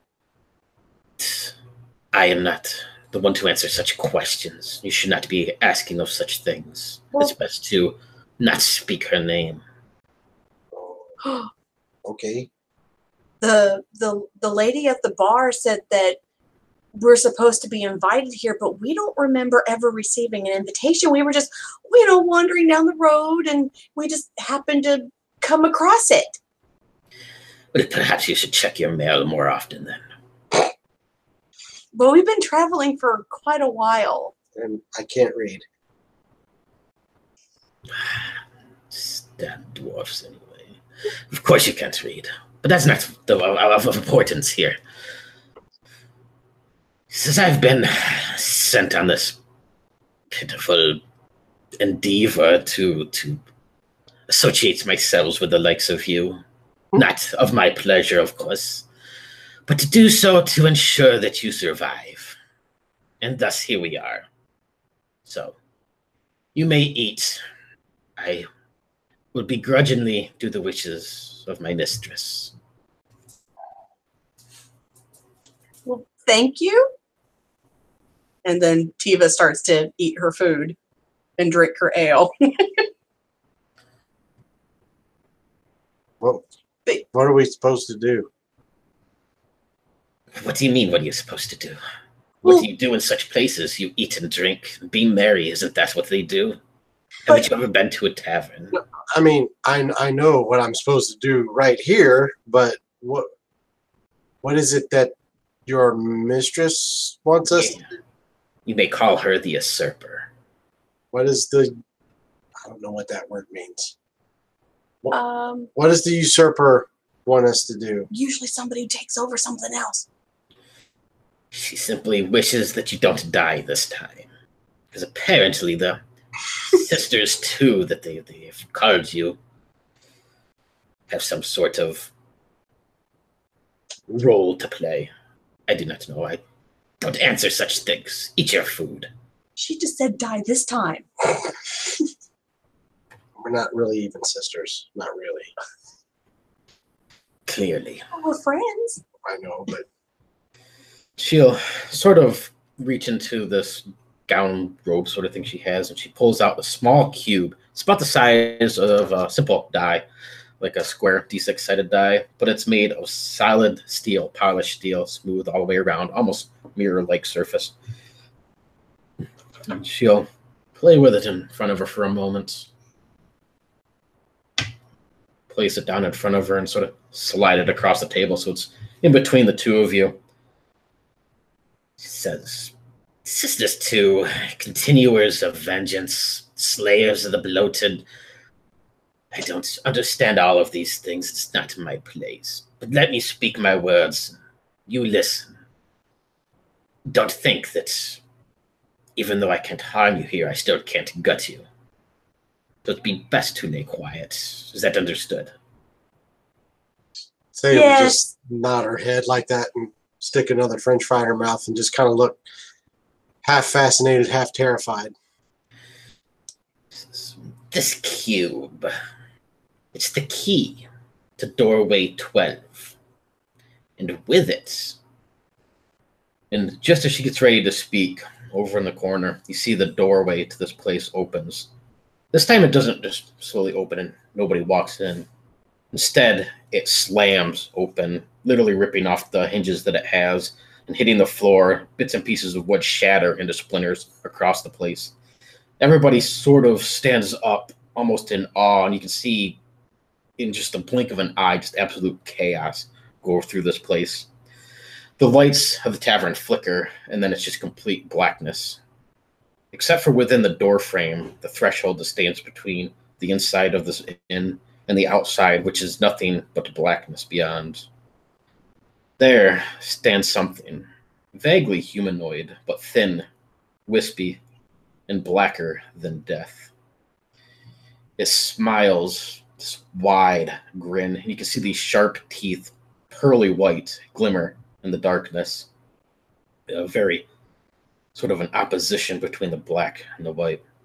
And it sort of glimmers across this room. You can feel the coldness wash over you.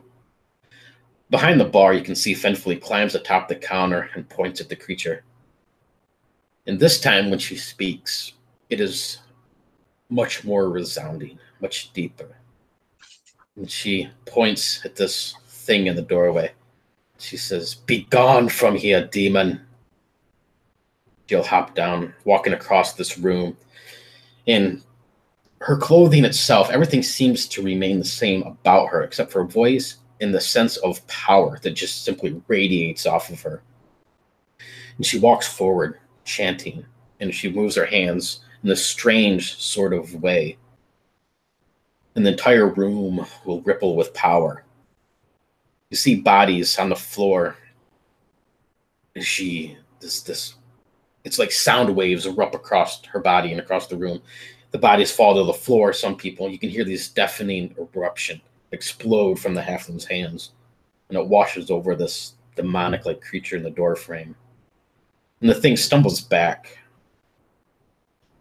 And then its head snaps back around, and you see that wide, bright, toothy, smiling grin. And it says, "I do not have time for this, Ciro Lali. Tell me of the ones who will hunt me." It smiles, and it chuckles. Next to you, Tiva, you look over at this bug-like creature that you were mesmerized by, and its carapace will just simply split open. This green, goo-like substance pouring forth from it, strange intestines spilling out under the ground. Next to you, Seda, you see this mohawked elven girl, and her body just simply explodes in a splatter of blood and gore across the wall. Other bodies lie on the ground, writhing in pain, just simply melting into puddles of goo, flesh, chunks of meat, and hair. And this thing simply laughs in the doorway. In the center of a room, this large purple heart, wood, the iconic symbol of this place that you get the sense of, it turns black. It begins to crack, and blood oozes from this thing, spilling across the floor. The wood of the building begins to rot. Windows shatter. And everybody just begins to feel the pain. You two as well. I need save versus magics from both of you. Oh, shit. Okay. Regular magics? Yep. In this case, yep. So that'd be a D20 under magic. Wait, is it a D20? That's over magic. Over, yeah. You've got to roll over whatever that number is. Oh, okay. Well, I failed. So did I. We both failed. So both of you can feel it's almost like a heart attack sort of feeling in your heart. You can feel it pounding in your chest, behind your eyes, in your fingertips as this blood just rushes through your body. If you look at each other, you can see bits of blood in the corners of your eyes, dribbling out your nose as this pain washes over you. You're not going to take any actual hit points or anything like that, but it's just an emotional sense of pain that rolls through you. Across from you, you see this old crone push back her chair, and she stands up very painfully and grabs this little thin wooden staff. She looks at the two of you and looks like she's getting ready to say something, but her body suddenly jerks perfectly rigid, and she stands back, and you see her head look over towards this thing in the doorway. She takes 3 steps towards it, and the thing stops, and there's just silence, complete silence in this room as it looks at her, and the two look at each other for a moment. A third, if you count Fenfully or Cirolele, whichever name you wish to prefer. And it's sort of this Mexican standoff for a moment. And then Vierdra, this old drow crone that you've been speaking with, just like the elf before, her body just bursts apart. Arms, legs, torso, guts, blood, hair, bits of spider just smear across the floor and across the two of you as you're covered in her gore. What do you do? So we're watching it's the bartender that's squaring off. Yup. After this old crone explodes, you see this thing in the doorway look over at Cirolele. He starts to take a few steps forward, so it's just the two of them sort of in a standoff. But if you look at her, this small halfling girl, as much power as she just shown that she has, you can see this look of fear across her face for the first time. She visibly trembles. Zeta, just out of pure fear, would probably pull the axe from her back and stand next to her halfling friend, and immediately start looking around the room, around the inn, to see if there's any kind of another exit. The only exit you see is the one besides where you would have the stairway going upstairs, and there's tons of doors up above. You can see they're all marked with numbers above the door frame.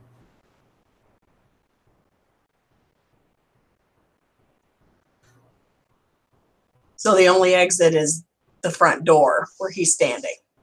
From where you're at that you can see or know, yes. Okay. Can I search the room to see if there is another exit? Yeah, you don't really see anything. You do, you get this sense as you do look around, though, your eyes keep getting drawn to this small silver cube that sits on the table in front of you. Well, I'm going to pick up the cube. Why not?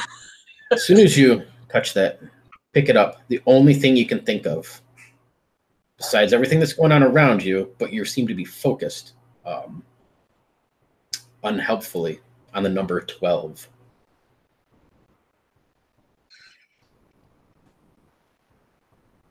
So the number 12 is on the cube itself?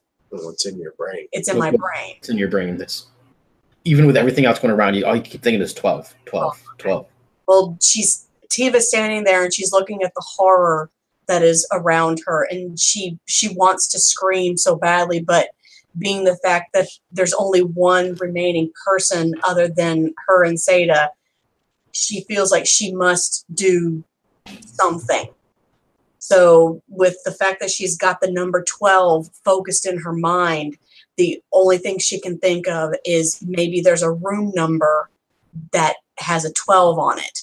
Maybe that is where they need to go. So she looks over at Seda and says, I think we need to go to room number 12.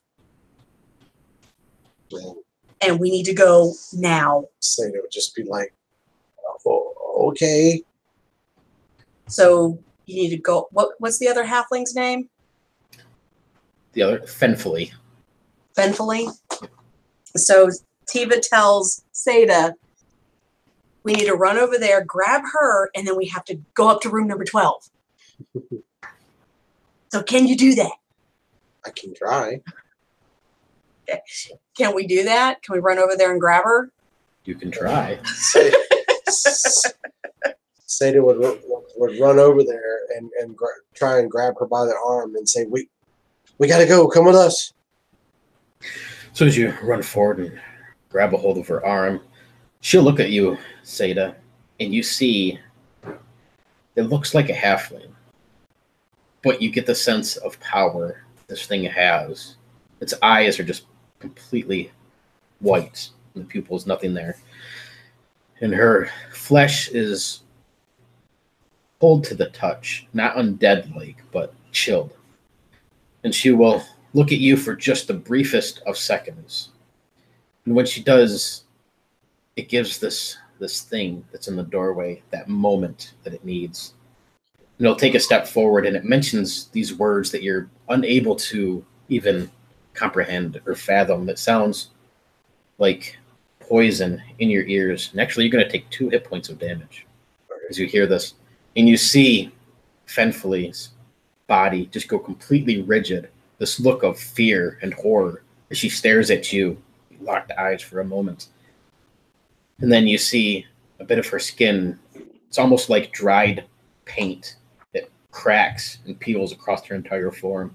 A bit peels off or falls to the floor. Another piece peels off and falls to the floor. One of these eyes falls from the skull of her head, dropping onto the floor with a sounding splatter sort of sound. And her entire body, from beginning from the base of her feet, clothes, everything washes up to the top of her head, is like stone, as she's essentially petrified in place. And then it just crumbles to the dirt in front of you. The whole thing only takes a few seconds, but it feels like minutes pass. So Seda would probably turn her loose and scream her head off and grab Tiva and immediately start running up the stairs. And if she's able to reach to the top before anything else happens, she would get up there and she would look at Tiva and say, which one is number 12? Run up these steps to this balcony that's above. This last look as you look down once more, and even looking upon this thing in the doorway sends pain through your chest, and the sense of despair and helplessness just seems to wash over you. Behind it, you see 2 more things, real thin, wispy-like shadows, but they wear porcelain masks around their face. Sort of those gesture masks, the ones that smile and frown, the theater masks. And they crawl through, one on either side of this other being, these long, black, solidified, almost obsidian-like nails on either hand. And they just tear through the people in this room. One at a time, they stop at each one and just rend them into pieces. It almost seems like they're searching for something. And as you guys stand at this balcony, you can see this other being, this more powerful thing, looks up at the both of you and it points a finger. Says, there they are. Butcher them. And these things, one on either side, almost in a flash, coming up the stairwell on either side of you to sort of flank you.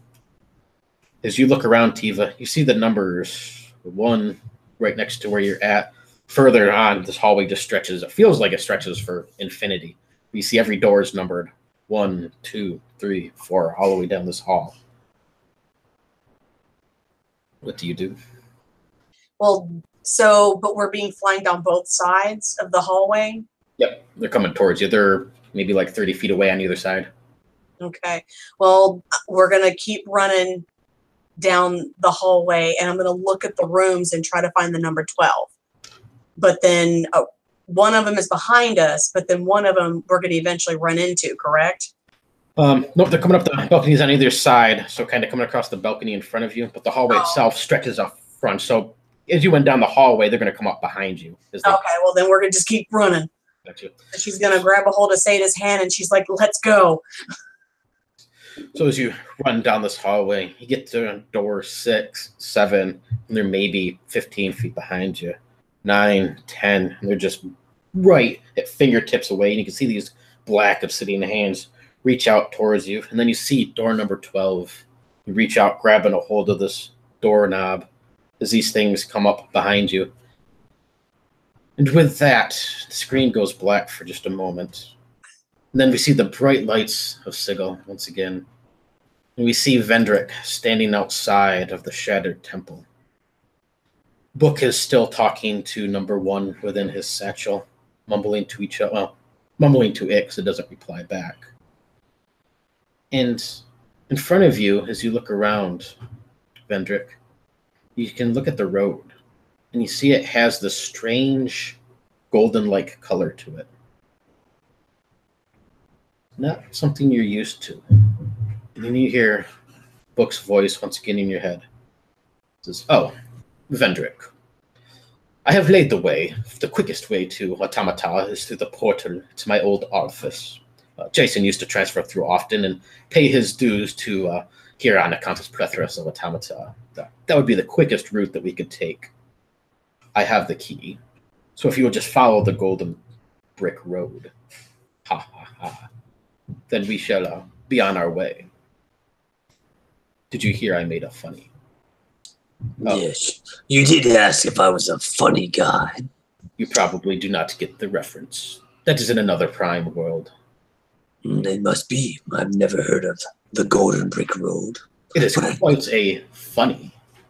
You should laugh. Ha ha ha ha. It's haggard and difficult coming from my dry, undead lips. I do know the value of a key, though.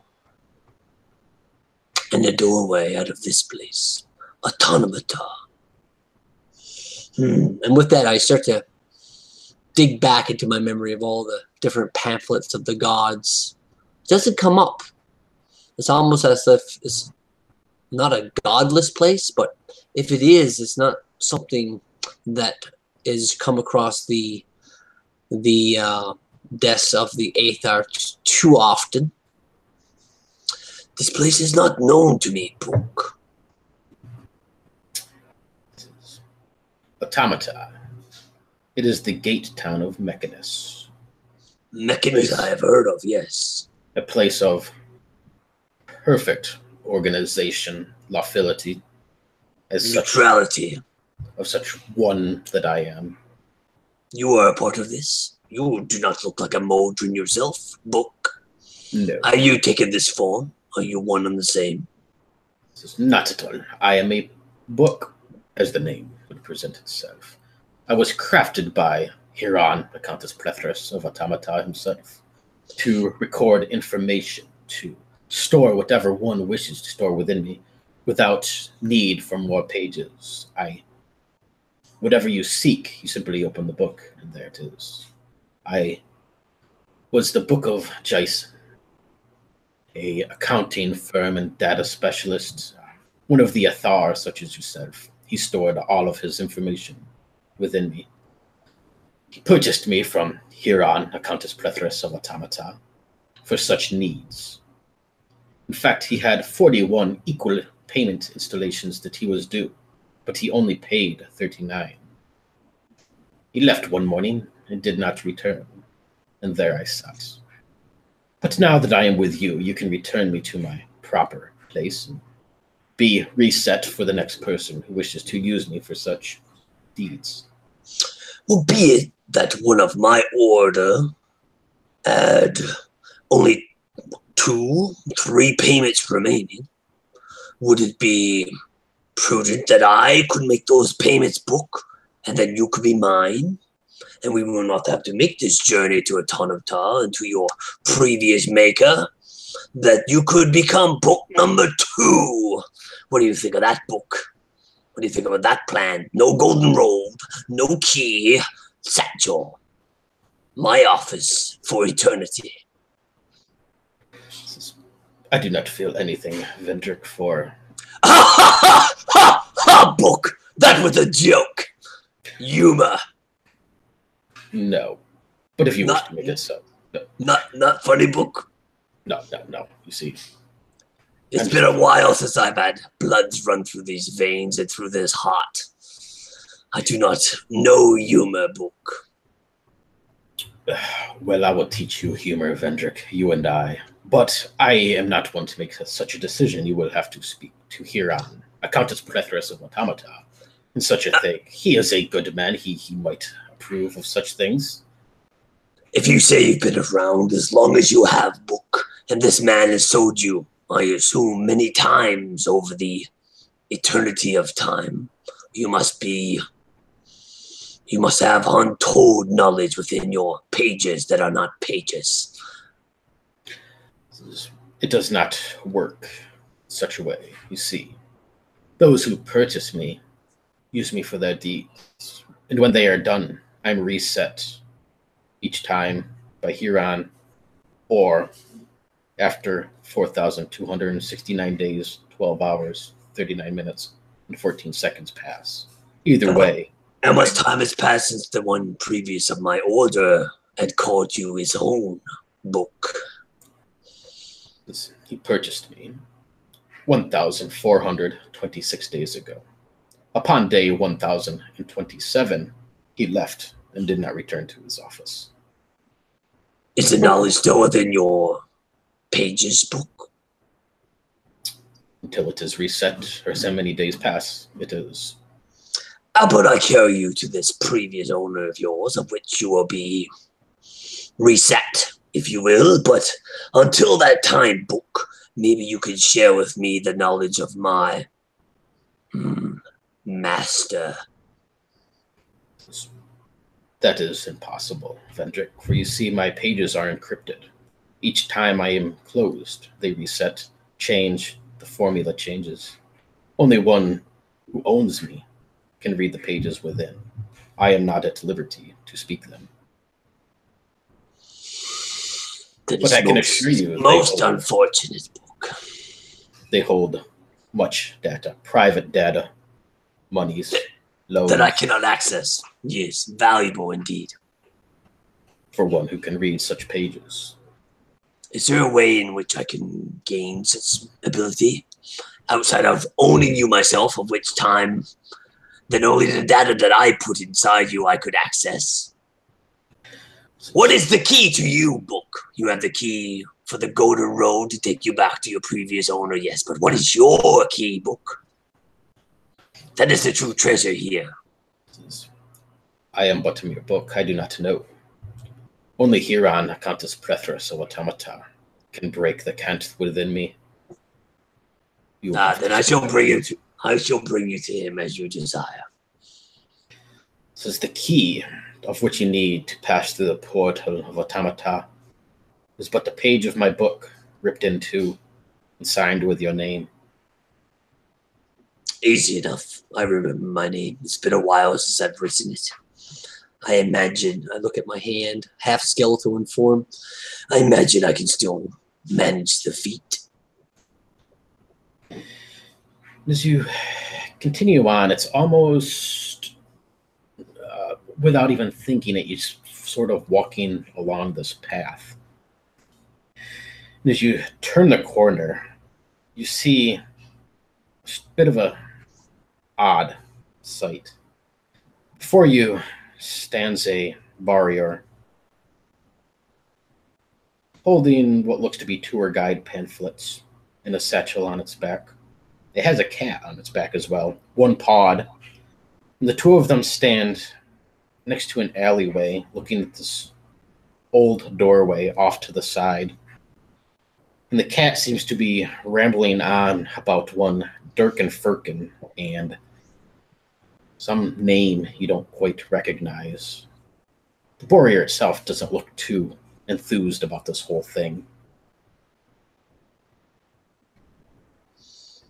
I'm going to walk on by, and as I do so, I offer a subtle nod of the head. Well met, Basher. It seems you have a cat upon your back. I nod back, and for a moment, not listening to the cat. What? Sorry, sir? It just strikes me as odd that one such as yourself would have a cat upon your back. This is a place of many things, many sights, of course, and I don't get out often, but you do have a cat upon your back. This cat will look over at you, Vendrick. Say, are you Legiskrog? I'm looking for one Legiskrog. I am not he. I am Vendrick. Athion Vendrick. Of the Ather. Sage, script, scribe.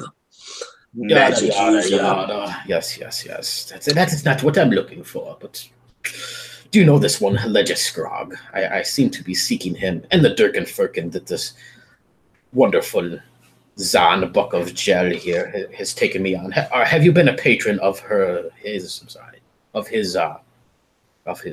tour guide amongst the city? And he'll kind of paw next to this pamphlet sitting on Zahn's back. I got him. Keeps trying to take me to these different places, but I must go to the Durkin Firkin. Perhaps you can take me to the Durkin Firkin.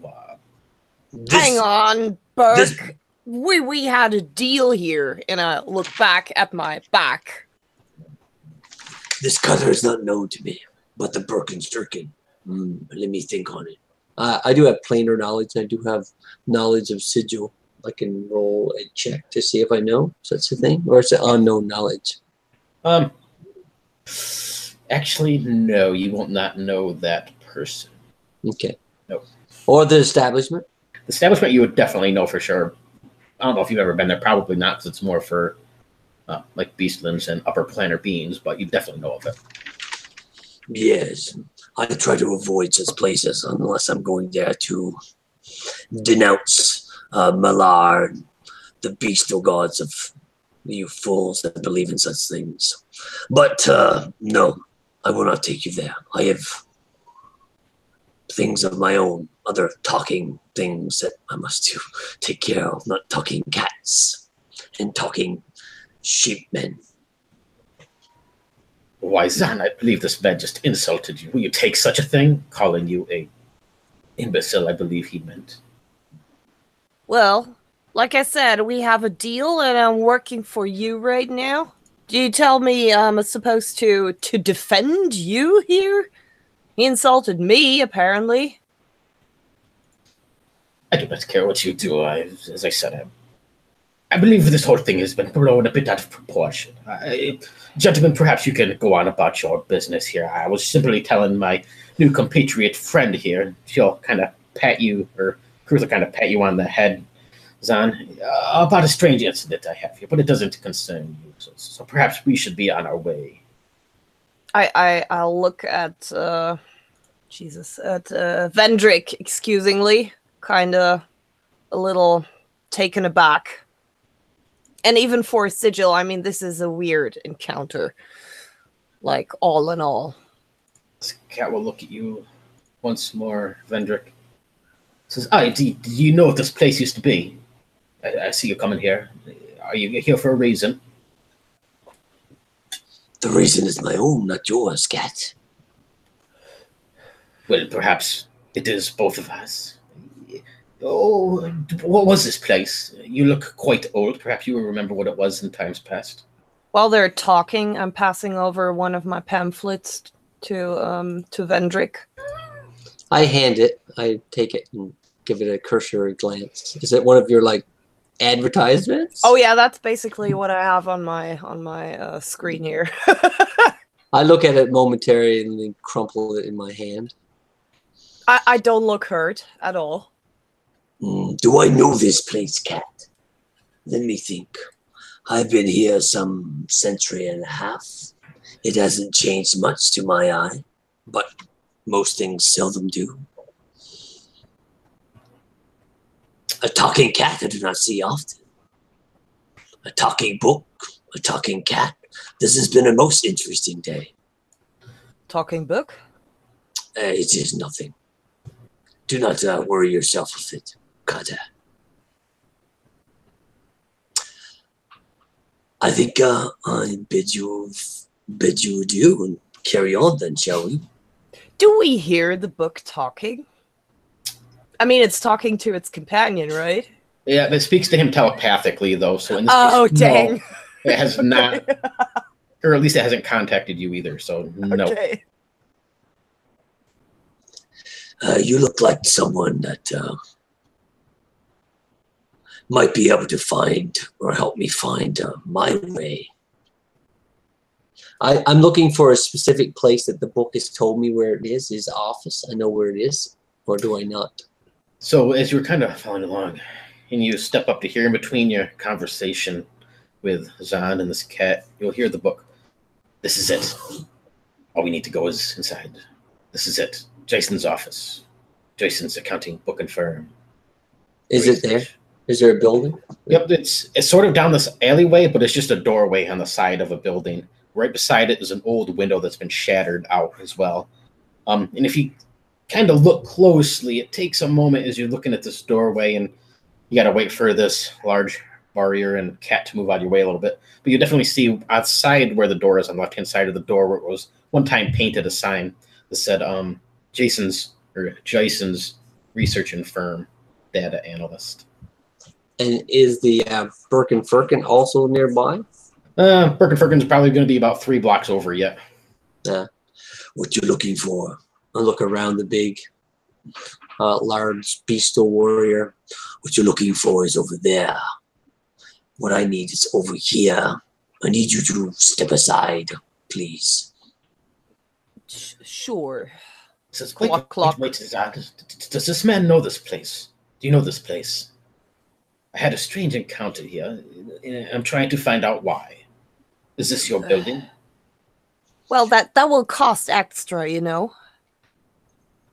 Yes, I'll pay you later on. I'm talking to vendor right now. Well, sure. Do you know this place, vendor? Is this your home? Is this where you're from? I am not from here. I do not know this place, but I have been sent here. You've been sent here? I have been sent here, yes. And who sent you? And he'll sort of squint his best he can with these little cat-like eyes. I do not know why I'm talking to a cat. Where I am from, we skin cats, roast them over a pit, and feed them to our dogs. That is horrible. I grin. I just tell you the truth. I very much not value the word of a cat. You question me of where I'm going and what I'm doing here. I question why this beast have a cat upon its back. But, if you must know, there is a book inside my satchel that has told me that I should come here, for he must return home.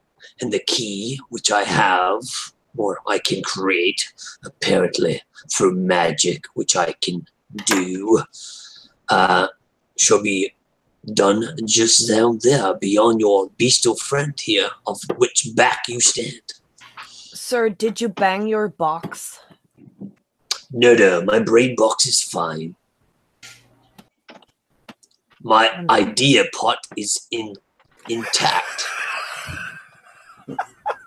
Everything is as it should be.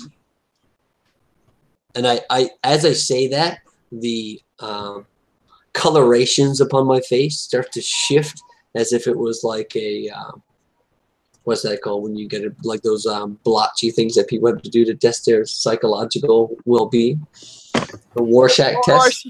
Yeah, so the purples and greens upon my face as everything as it should be. Because I'm starting to get a bit animated in this conversation because I want to get on with my business. The Rorschach design of the colorations upon the paints and the illusionary magic of my face starts to shift a little bit and move around. I lift my finger and I point at your face, drop it again, lift it again, and then apparently decide not to mention it. It's not lost upon me, though, and I put my hands up and touch my face. Yes, as I said, the book has told me to come here. Do you know of said book? You seem to be asking a lot of questions standing here in this place. Seems a bit coincidental that our paths have crossed. I too hand out pamphlets. And I take one out of my satchel and pass to the bower. I'll look at it, and it takes them a moment to read it, if it's readable. It's a glyph on there. You don't need to read it. It's dang. It's an ESP type of imagery sensory thing, and it says to you, "The lost shall remain lost." And it invites you to come to the Shattered Temple to discuss the ungodliness of gods. Well, maybe later. Thank you, sir. Hmm. Yes, excuse me. Can we continue now? I look back at my cat passenger. Perhaps. And you'll sort of lean forward and lift your ear flap thing up a little bit. I'd like to stay and watch this man for just a moment, though. There'll be coin in it for you, yes. Yeah, it's your jink. And I place myself a little bit to the side, cluck, and watch. And with that, we will swing over for just a moment here to Zephyr. So, as you gathered your things and took a search through this bundle that they gave you, headed out from the foundry and started figuring out the best thing to do from here on through. Foundry itself isn't too far from the marketplace, and regardless of where you're headed, you sort of kind of pass through there just as a force of habit, maybe stop and grab a bite to eat or something. But as you're walking down this way, thinking to yourself, kind of recounting all these odds and bits and pieces that were in the bundle, and what one thing might have to do with another, some odd bits regardless, I'm not quite sure. From what you understand, the test is always random and strange, and you never really know what anything is until it's needed. And as you ponder this for a moment, give me a save versus paralyzation test. All right. Is this a spell effect? I get +3 on Nope, just a regular. It's just a regular. Non-spell related saves. Okay. So it's not spell. So my regular paralysis save is 14, so +3 would be, I mean, I have to get an 11 or higher? Correct, yep. Okay. And a 13. All right. So as you step forward, maybe with the time you spent within yourself, this sixth sense or whatever the case is, you just at the last sort of second step aside as this younger kid, looks more like a young man, I guess, dashes around the corner, and he pretty much almost slams into you. You're able to step aside at that moment, but he quickly slips on his feet and hits the ground hard. And he just stares, looking up at you for just a moment. And it's sort of this on his face. I immediately check my belongings, make sure all my stuff is there. Yep, you're all good on everything you have. Okay. Then I kneel down and offer a hand up and say, "Are you all right?" Grab hold of your hand and sit up with you. He says, "Oh man, sorry about that, mate. I was out for a jog this morning. Yeah, I was out jogging. And I just didn't see you here. That didn't seem like a jog, Cutter. It seemed like you were fleeing from something." And I looked past him. Does there appear to be anybody rushing towards us in the direction he was running from? Not that you see at the moment, but he'll kind of turn and puts his arm around you a little bit, and it's kind of like he's trying to push you forward as he's walking his legs. "Oh, what's your name, man? What's your name?" I'm a cord, by the way. I walk with him, but I disengage his arm from mine. I'll walk with you, Cutter. I'm Zephyr. What's yours? Accord is my name. He'll hold out his hand to shake yours. I'll shake it. Accord? Accord. ACCORID. Accord. He says, "Yeah, man. I like to work up a bit of a sweat every morning. Get out and run here in the bazaar, and you got to keep yourself fit around here. In case you ever need to get away in a hurry, right? You know what I'm saying. You look like the kind of guy who's quite fit." And kind of squeeze his biceps. Listen, you're obviously in trouble. Let me just stop you there and say that the jogging exercise story is not working well for you. But if you tell me what's really going on, there's a chance that I could help you. He'll glance around and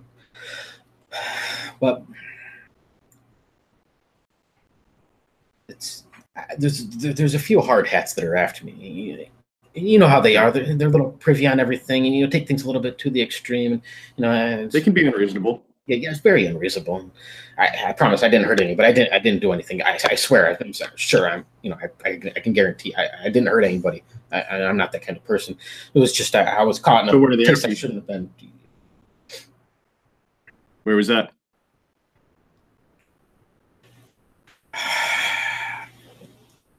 He sort of has this ashamed bit of look. He says, "I was down at the Dirk and Firkin. I'm not quite old enough to drink, but I was out back stealing a bit of the orchid wine. And they caught me out there, and the hard hats showed up. And it was just a complete misunderstanding. I was thirsty. I saw some wine. One thing led to another. I might have had a few too many glasses. Wine on his breath? Almost certainly. It was a harmless thing. I left 4 gold on the counter. I promised I paid for my things, and now they're after me. The one was shouting something about hitting the mercy killers, and the whole thing was just completely blown out of proportion. Man, I'm just trying to kind of blend in here. I was hoping maybe So where are you from? Hey. So I'm a Godsman in good standing, and I'm actually headed in the direction of a tavern right now. So how about this? Travel with me. You're my hireling. Okay, I'm gonna need a porter. I'm actually in the midst of an investigation, and I'm gonna need. Actually, do you know the city well? Everybody and everything, man. That's what I do. Live here on the streets. Okay, so you're my tout then. You're my guide. Okay. Guide. I like that. Now. Yeah. If I don't have to carry nothing, do I? I don't like to carry stuff. You might, but it's better than having, a little hard work is better than having your hands in shackles, isn't it? All right, you are. I like the way you think. So you'll be my tout, and if there's any jink that we come upon, I'll toss you some in exchange for your services, and if any hardheads give us any trouble, I can't promise that I can talk them out of their course of action, but maybe having a Godsman in good standing vouch for you, then maybe that'll give them some pause. Yeah. I like the way you think, Zephyr. Yeah, I like that. How much does this get? How much does a gig pay? Well, it's kind of a whatever you can secure for yourself kind of gig. There is no pay as it were. Oh man, that's rough, man. But yeah. I see. That's what I said. I feel you. I get what you're saying. It's potential freedom is your pay. Yeah. Like they say, scratch my back and I'll scratch yours. But all right, yeah. That's the kind of thing. He'd be like, yeah, all right, yeah. As he's walking, so you know the city well, do you? He looks up and you see his eyes widen for a second. And he's like, oh shit! And he throws back. Just as he looks up, you see this orc come around the corner. His clothes are bloody. His face has been smashed in. You can see this huge split above his right eye. The blood's kind of dripping down, and he holds a sack, and he slams directly into a cord, and the both of them hit the ground. And you can see this orc look over it, and he holds this thing, and he just shoves it into a cord's hands. And he says, "Got it with your life, kid." And he gets up, and he starts to take I'm going to step on the orc's ankle so he can't get up. So yeah, he goes to get up then, and he kind of stumbles forward as you do this, and then you hear that poof, poof, poof, and you see 3 bolts bury into the back of this orc, a 4th one through the back of his skull. And if you look up and look down the street, you can see the crowd is pretty much parted. You see 3 hard hats coming down the street. One of them, well, each of them has their own crossbow out, but they're kind of putting them back in the thing. I'm getting ready to put them back on their shoulders as they come forward. Whoa. Okay. How far away are they? Probably like 30 feet, if that. Okay. The sack you said, was it a bloody sack that he pushed into a cord? Nope. Well, it has his blood on it because he's bloody, but the sack itself isn't bloody from inside or anything. It's not like it doesn't have like a severed head in it or anything. Right. Okay. So he just like crashed into me as they're a good distance away, and his body's kind of like I'm gonna make it seem like his body's kind of like leaning on mine because I was like really close to him, stepping on his ankle. I want to just reach down using his bulk to sort of block the field of vision of the hardheads and look inside just open the pouch up real quick. And just see if we can get a peek inside it before they approach. Inside, you can see what looks to be some very fine men's clothes, but they are bloody, not soaking in blood. It looks like a little bit of dry blood, like a splattering, nothing like soaked or anything. And you see a palm-sized disc. It looks like it's made out of concrete or something, and it's just crisscrossed with strange lines. I would like to still keeping his his body in between me and the Harmonium officers. I'd like to grab that and just like shoot like a look at Accord, like, keep quiet about this, and I'm just gonna grab it and stuff it into my pack. Give me a stealth check. And how do I do that? Should be one of your things. You probably only have one pip at the moment, I would think, but it's going to be a 1d6. You might have more. Oh, okay. Sure. I rolled a 2. All right. That's okay, though, because they rolled really bad to notice you. So as they come forward, one of them seems to take the front of the other two. As they come forward, he says, thanks for stopping him, fellas. I'll take it from here. Yeah, he just completely blindsided us, ran right into us, got blood all over. Yeah, he's a clueless. Yeah, he's a clueless from somewhere else. Stole a bag from a lady down the street. Took a chase after prime him. Scum. Agree, and Cord, see, kind of scurries back, and he stands up in front of you as well, trying to hide, this bag that you have in your hand as you put into place. In a corridor, I'm kind of keeping myself in. I'll keep myself in in between myself and Accord, and sort of like motion behind my back for him to to beat it. And I'm gonna say, so is this woman nearby that they stole from? That the orc stole from? Hard Haddles kind of flip the body of this orc over, and as you say that, he looks up at you for a moment, and you see almost like this disapproving grin or stare at you. No. We'll handle this from here. It's best to be gone. All right, officers. And he'll look over as you might, take a step back or two and be like, hey, what's your name and the lad's? I'm Zephyr, of the Godsman. What about the lad? Kid's tout. Did you see the bag that the Sork had?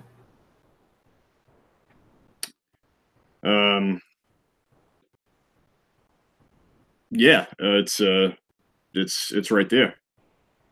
It's but I didn't like grab the bag. I grabbed the disc out of it. Okay. So yeah, the bag's right there.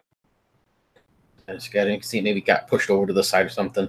It's like right. We'll be out of your way. As you turn to leave, you'll see 3 more of the Harmonium coming down the street from the opposite end. Everybody's kind of moving out of the way as they start to run forward. Sort of we'll sort of blend with the crowd. Cord will be like, "Oh man, that was messed up, right? Well, it wasn't just me." Yeah. That orc said, what did that orc say to you? Said, guard this with your life? Yeah. Kind of glance around. Did you know him? You can see other people. He's like, man, people are watching. He kind of grab your shoulder and he pulls you over to the side and put your back up against him, this little side alley thing. Zahn, Vendrick, you see 2 men come around the corner. One's dressed in More of the robes. The other one looks like a younger kid, teenage. The two of them are speaking in whispers, sort of off to the side a little, but they haven't seemed to notice you standing there yet. He says, "Yeah, he told me to guard it with my life, and he just shoved it into my hands before the hard hats shot him down." Did you know him? I've never seen.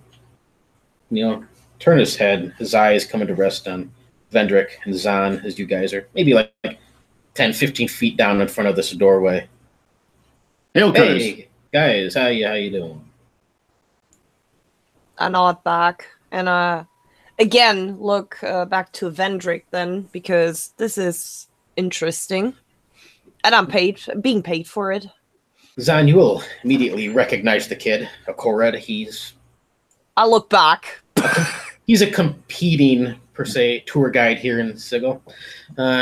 He doesn't actually do it for a living sort of thing like you do, but he likes to, take people out and steal your business whenever he can. Listen, Cutter, not again. This is mine, and this is potentially mine as well. You two know each other? Oh, you have no idea. The damn horse guy's constantly stealing my business. I'm trying to make a living out here on the street. Ram! How many times did I Kid, told you? That's a barrier, not a centaur. Get your It quarterbacks doesn't right. matter. Look at his stubby little legs. How do you get past looking at those little... It's like a rat with horns on its head or some shit. I wiggle my tail subconsciously, and he always does that, thinking this is impressive, but it isn't, because he's not a horse. So what are you doing here, Zahn? Trying to take a tour of Jason's old firm or something here? Ain't no, if there's anything interesting in there. Well, I have work. What are you doing? Well, I'm speaking words with my new friend here. He's a very powerful priest and almost like a god here. Don't you know that? That catches my attention. Priest. I'm neither your friend nor a priest. Oh, please don't be so passive. I mean, jeez.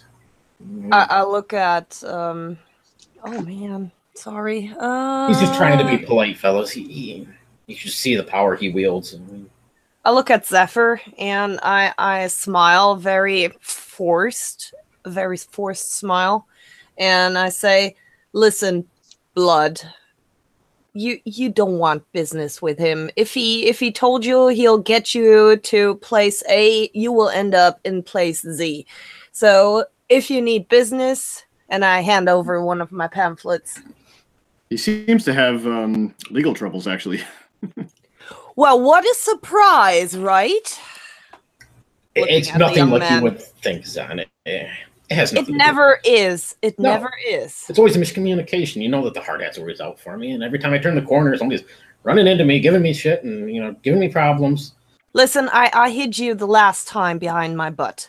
That will never ever happen again. So you might want to take your business out of this alley with my customers. Look, the only reason I hid behind there is because it's so damn big, right?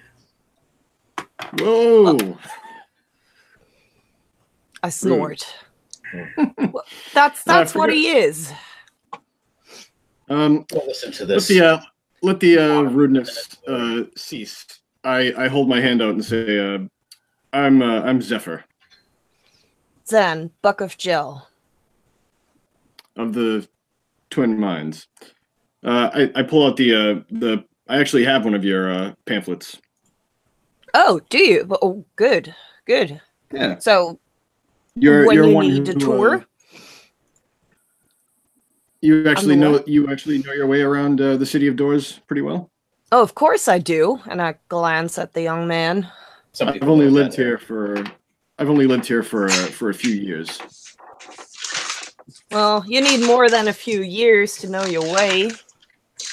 I'm beginning to realize that. Yes. Yeah, I've had 18 years here myself, and I know my way quite around. You really shouldn't listen. I mean, who are you going to trust? A I guy just or a walk walking over goat? him. So business goes from peak to anti-peak, and if you want, I can include you in this tour. No problem. The cat. Caruth will speak up. No, we don't have time to take these other people upon on our tour. And I told you it's not even a tour to begin with. And Listen, sir, you haven't paid me yet, so we're only having a half of a deal here. Vendrick, would you pay the damn goat lady? Or, I'm sorry, guy. I'm not paying anyone. I just need you to move so I can carry on down the pathway of which you blocked with your big posterior back end here. Please move aside. Large butt. You see, he means large butt. That's right, Bubber. I do mean large butt. You are correct in that. But everything else, I have no qualms with you or your Zethzerai friend here. You say he's a cleric, that he's obviously a fool, and not someone worth my time. Please step aside. I do so, and I have one of those You believe cipher every moments. teenager that you believe every teenager that stinks of wine and blurts random things out? Well, I'm stepping aside. He's obviously a drunk. It matters not to me what he thinks, nor you. You are a bigger fool if you are a cleric, as he says. I only had a couple glasses and had a rough day. Well, you know, if we're obviously offending you, then why don't you move along rather than just staying here and insulting everything you see? You know, the guy's right about his ass, though. I mean, I bump him with I my haven't been looking. butt. I just swing around, wiggling my tail, and boom. come on, man. Anyway, Zan, I motioned for him to follow me like the other way down the alleyway. Could I have a word with you? Cluck, cluck, cluck, cluck, cluck, cluck, cluck, cluck. Oh, do we not have time for this? The cat'll leap off and kind of scurry you there, Cat. I wanted to have a word with you too, if you don't mind. Would you? Are you care to? Frog? I bet you are, aren't you? What if I were? Well, then you'd be the one that I've been seeking for half this time, and the damn Interesting. man Let's go wouldn't- talk. Really? Huh. Really? I turn around. Honestly?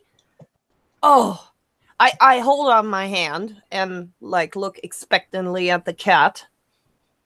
Where's my jink?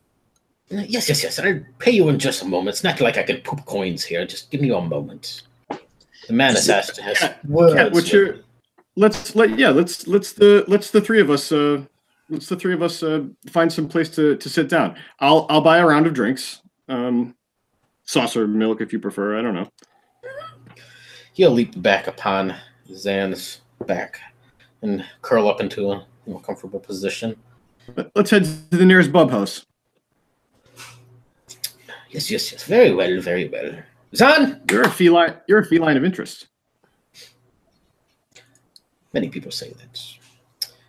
With the path open, you see Vendrick walk past the gathering and down 20 feet down the hall, the alleyway towards the sign that's decrepit, but I can see the print upon it, which matches the location I was looking for. I pull out a piece of parchment. I unwrinkle the piece of parchment that was given to me by Zan just earlier, and I start to pull out a fine fountain pen, and I start to write my name upon the key to complete the task at hand. You'll hear the book. No. It says you need to tear a page from my book in order to access the key. Oh, I apologize, book. Some folly in my efforts. Let me see. Which page should it be? Any page? How about this one? Take out any page. Rip it out. You just hear this high-pitched scream in your ears. Ha. Was that a joke? That was a joke. It does not hurt me. I am but a book. Well, let me know if you need a punchline. I can rip out many pages. And I go to write my name upon the script. With that, we will swing over to our halfling and dwarf friends. The two of you running down this hallway. Can we interact in the chat, just like little Yeah, talk totally. back and forth? All right, cool. Oops, I closed that exit. So, so as two of you are running down this hallway, passing these numbers, these wispy, smoke-like things, shadow-like beings trailing behind you. Seda, it'll reach out. This long obsidian black claw reaches towards you. Tiva, one right behind you as well. I am going to make an attack roll. Well, I'll just randomly turbid which one. Seda, it's you. 8. And there will be a hit for 5 damage that you're going to take, Seda.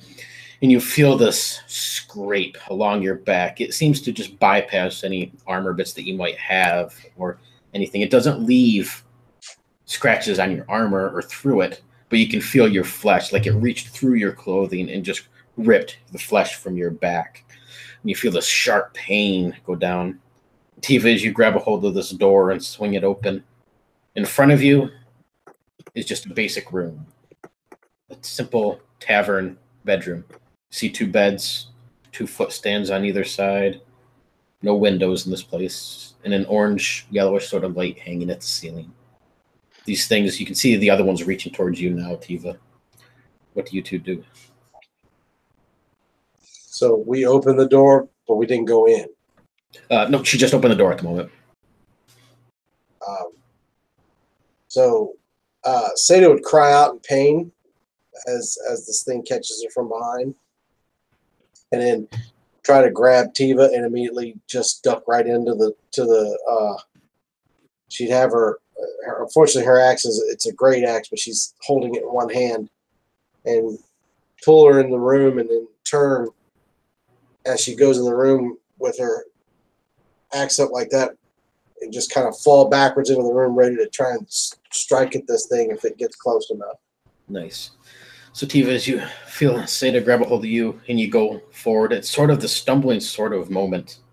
Then everything around the both of you turns perfectly blue. You can see it's almost as if you're just standing in emptiness. Blue all around you, above you, below you. It doesn't look like you're on anything, but you seem to be standing there for a moment. And the two of you can look at one another.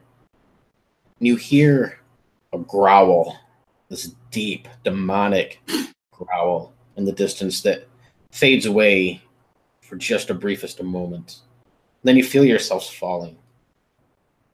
And then you hit the ground hard. Seda, your head bounces off one of these cobblestones. Tiva, you trip forward and you can catch your balance, but you kind of skip across and then smack right into a wall opposite this big cobblestone building. Zahn, Vendrick, Zephyr, all of you see a dwarf and a halfling spill forth from the window that looks into this building. The dwarf just falls face first right into the concrete cobblestones next to you, Vendrick, at your feet. Oh.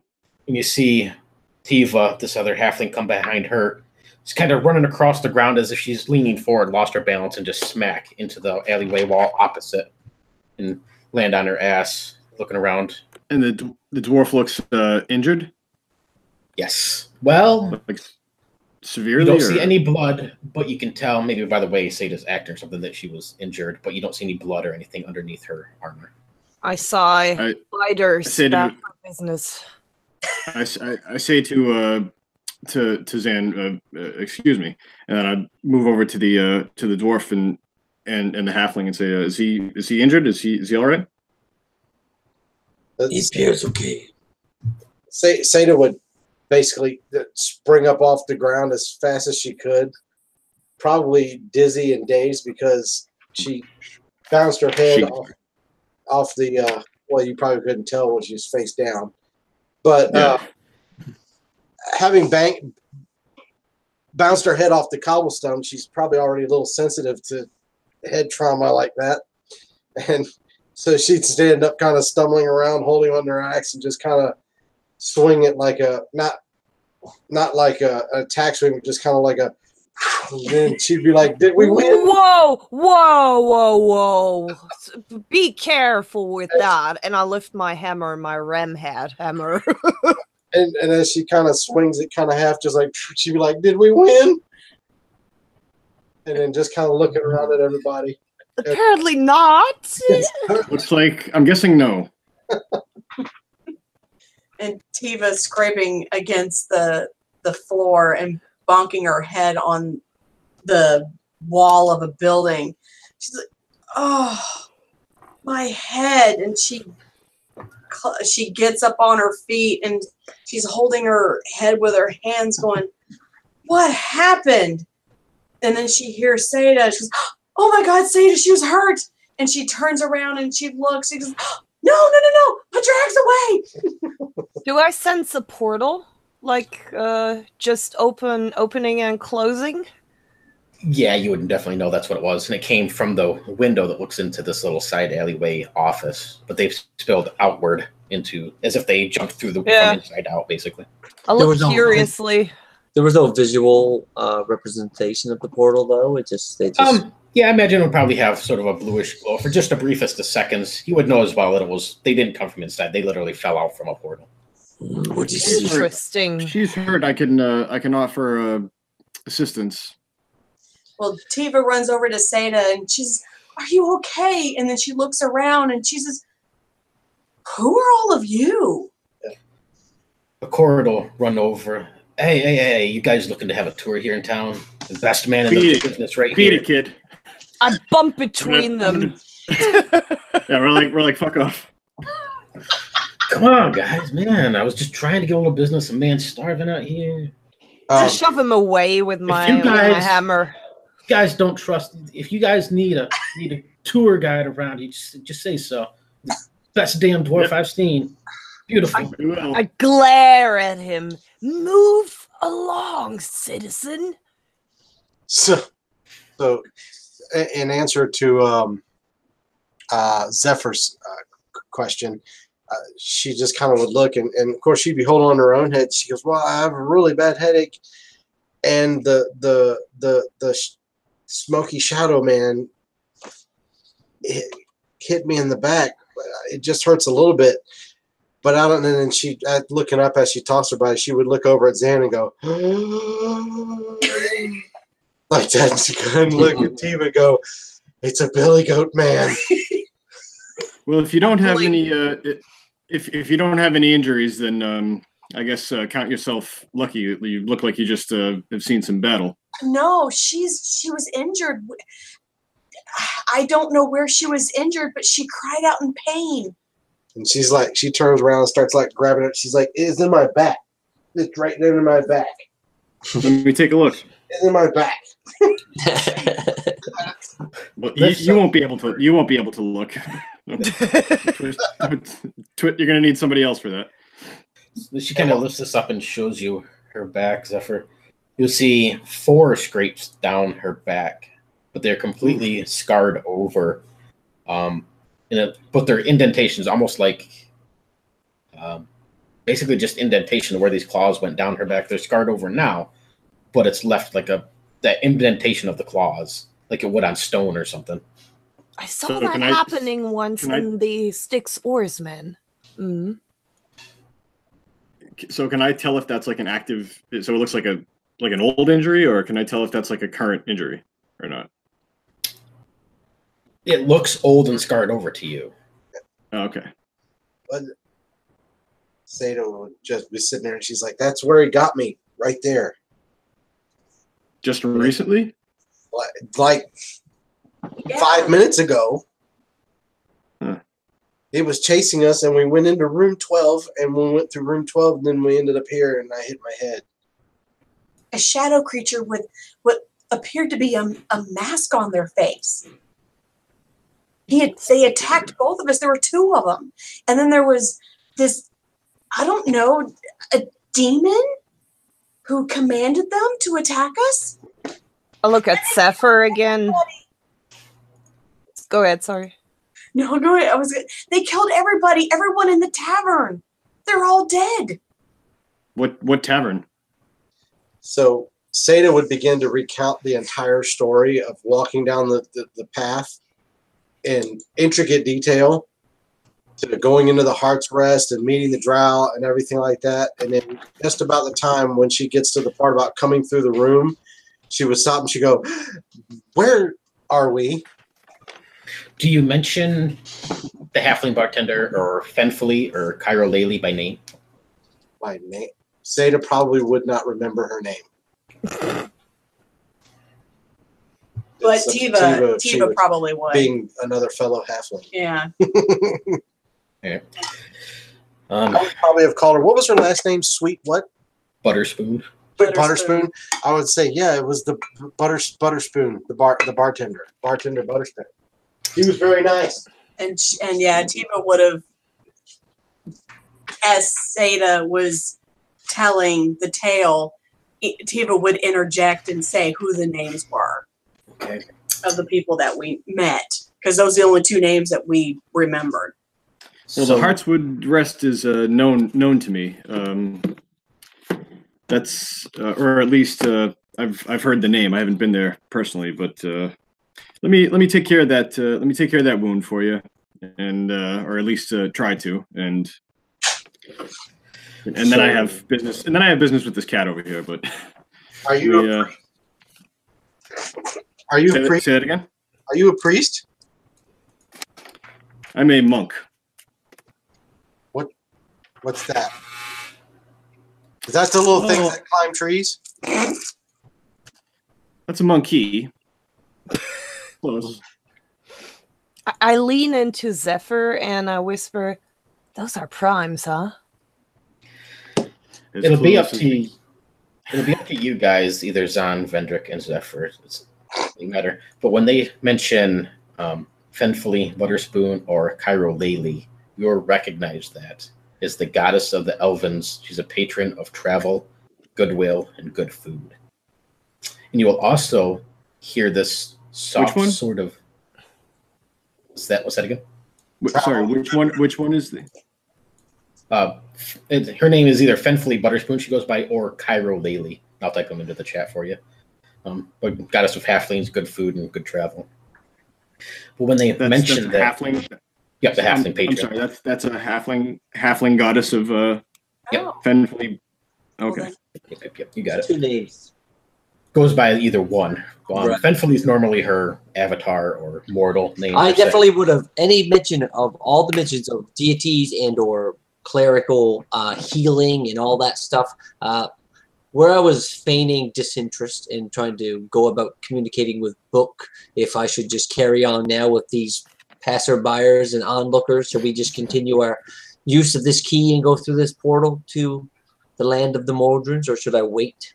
I'm trying to ESP communicate that with them without saying it out loud, but as these guys start to talk about gods and goddesses and deities and healing magics, my detestment of what they're talking about kind of piques my interest, and I look over my shoulder with disdain and hold from carrying on the ritual to whatever Book is going to explain to me what I have to do to finish this process. Well, they're telling us. I'm not engaging. I'm just kind of like looking over my shoulder and kind of half paying attention. Zephyr, as they mention this, you'll hear this almost like a ding, like the chiming of bells in your bag, in that bundle that you were given. Yeah, the pocket watch. Yeah, you flip it open, you can see it says the number 4 now. I just look puzzled, like quizzically at it, and put it away. While they're telling this story, I'm gonna cast Cure Light Wounds on Seda. How are you doing that? How does it look? How does it sound? It looks like so I just like put my fists together like this and like close my eyes and just gathering chi. Yeah. It's like take a deep breath and like put my hand on the wound and exhale. You're not making an audible chants to any specific deity no, or anything of the sort. Not like oh blah blah blah. No, I just sort of like flex do like a Bruce Lee pose kind of thing, like and just touch the wound.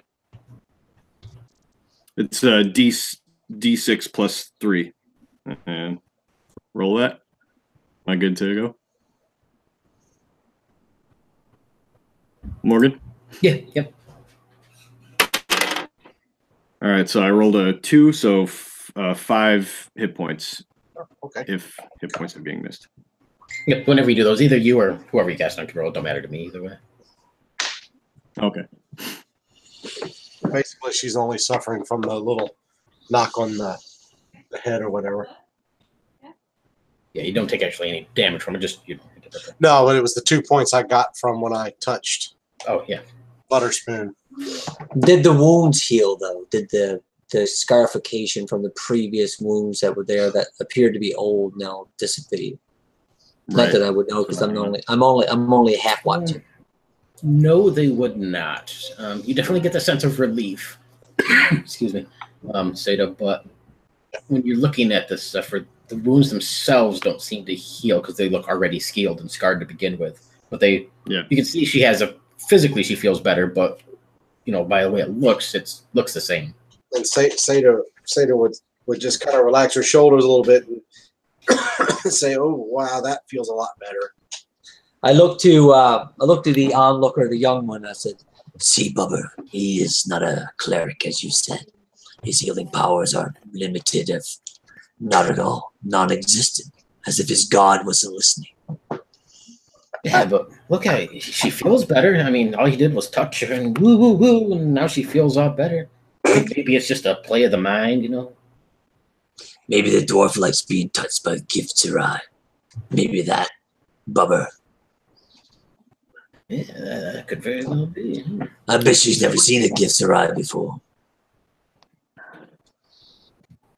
Looks like your wound is still there, unfortunately. Sorry, but I hope you feel a little better anyway. I'm sorry. And what race is Zephyr again? Gitsurai. Okay, so you do look different too. I didn't. Yeah, like my skin is kind of like a sallow and olive, and I have no hair on my head. So she would be nervous, having not kind of like elongated, having not seen one of your kind. But yes, she does say that. Yeah, she tells you flat out. She's I do it feels better. It definitely feels better. And she reaches back and she's like, I still feel it back there though. You be careful, Connie. He might be a Connie catcher trying to take you in. Maybe he's looking for a few jink for his services rendered. I'd be wary of that one. My name is Seda, not Connie. I'll call you Connie anyway. Good to meet you. You guys are definitely lost. You probably are in need of a guide. They are. Hey man, I know a guy that'd be perfect for this. I sputter out. Did they just say they killed a god? With a blank stare. I thought that's what they said, but they couldn't have met. No, they couldn't have actually met Farfully. Why not? Kind of picks her arms up and she's like, "You guys are not listening to me." She's like, "We did not kill anybody. The shadow man in the doorway killed everybody." But you made it possible. No, we just stood there. We tried to grab Butterspoon because she was nice and take her upstairs. And when we touched her, then the man turned her to stone and she fell apart. Looking at Zephyr, I say, they killed a god. No, the shadow man in the doorway did. I don't think these two are, no offense, but I don't think they're capable of killing a god. Well, I'm sorry, Book. I think I need to take these two with me. How about you come with me for a nice cup of tea, something to eat? I'd be quite interested too. And you see this cat walk towards you, Seda, Tiva. Says, I've seen cutters like you come through and pass out at the portals, completely clueless of where they've been. Is by chance one of your names Ledger Scrogus? No. I've never heard of that person. My name is Tiva. Oh, well, that doesn't matter then. The cat will just turn away and walk back over and jump on Zell's back or Zell's back. Cat, I hate to just he is looking. You have a name? Yeah. Caruth One Paw. Caruth? He'll hold up his one paw. Well met. We have to discuss Legis Scrog. I think I can help you. That is perfect. I'm tired of this whole deal anyway, with dead men and dwarfs and silliness. I just take pity on primes that when they come tumbling into the city of doors, it can be very disorienting, to say the least. Excuse me. Who's a prime? You are. Silly primes. Adorable. My name is Tiva. My name is not Prime. Well, you're Tiva from Prime. But what is Prime? Where's your Tiva? Well, there are many primes. Listen, this is very confusing. From Greyhawk. There you have it. You're in the city of doors, Sigil. You're far away from Greyhawk, wherever that is. Vendrick, you'll hear Book as he speaks up there. Guys, I have to go. It's been awesome gaming with you guys. I look forward to the next session. I gotta run. Just fill me in on whatever happens. I'm ending it right here anyway, so you're good. Oh, okay. Okay. Bye-bye. Cool. See ya. Bye-bye. Good deal. I'll see you next time. Thanks. Vendrick, you'll hear a quick voice in your head. It says, I tire of this all, Vendrick. Perhaps we can move along. We need to get to hear on Countess Prethorus of Automata. Shall we be along? Yes, but these dumb birds from this prime world of Orth, they have something that I must bring to my masters if they have knowledge about the potential death of a god. This is not something that I can walk away from. But that said, they are from a planet, Orth, with 105 gods from our last count. Good grief, that's a lot of gods. Very, very good. But Book, I question what they say. So do you speak this in your mind? Did you actually talk when you talk to Book? If I can communicate with him through the ability of ESP as well, then I would do so. All this time I've been talking to him about, shall we continue on? All this stuff is happening around me, which I care little about. I was about to go through with the process, but I held when I heard a couple of keywords that held my following through with the ritual of opening up this door to Mechanus. But when they said that, this talk about this halfling god potentially dying, it kind of like paused me for a moment. And I'm questioning now if there's any truth to what they say, if I should hold and bring these people by force or by charm, which I'm not very charming, to the Shattered Temple for questioning, or if I should continue through with my mission of the day. Nice. All right. Yeah, I was going to call it there as all of you sort of are introduced. So unless anybody wants to do any last moment scenery things. All Seda would probably do is just step over toward Tiva and just kind of put an arm around her and lean in and just say whisper as quietly as she could in all of her non-discreet self. Do you think we can trust these people? I'm just not sure. I don't even know what's happening. We get attacked by a demon. We get attacked by shadow men. We run into a door, and we end up here. And I don't know. I don't understand. Maybe we can just sit down and think for a moment. I have tea. At this point, sir, we might need something a little bit stronger. I'm not a drinker, but in this case, I am today. The cat will look over to the Durkin Firkin. Hop along, Zan. You have not taken me there yet. Powerful blood. Really powerful blood, he mumbles as he turns around and does what the cat says, this time without complaint. Cluck, cluck, cluck, cluck. He'll hold up his one missing paw in mighty awesomeness. She would lean over and say, Durkin Firkin doesn't sound like a scary place. No, it doesn't. Neither did the Heart's Rest, though. And you know what happened there? Yeah. And Tiva shudders at the thought of the horrors that she witnessed not but 10 minutes ago, and just thought, I don't know if I even want to go into another tavern right now after what happened.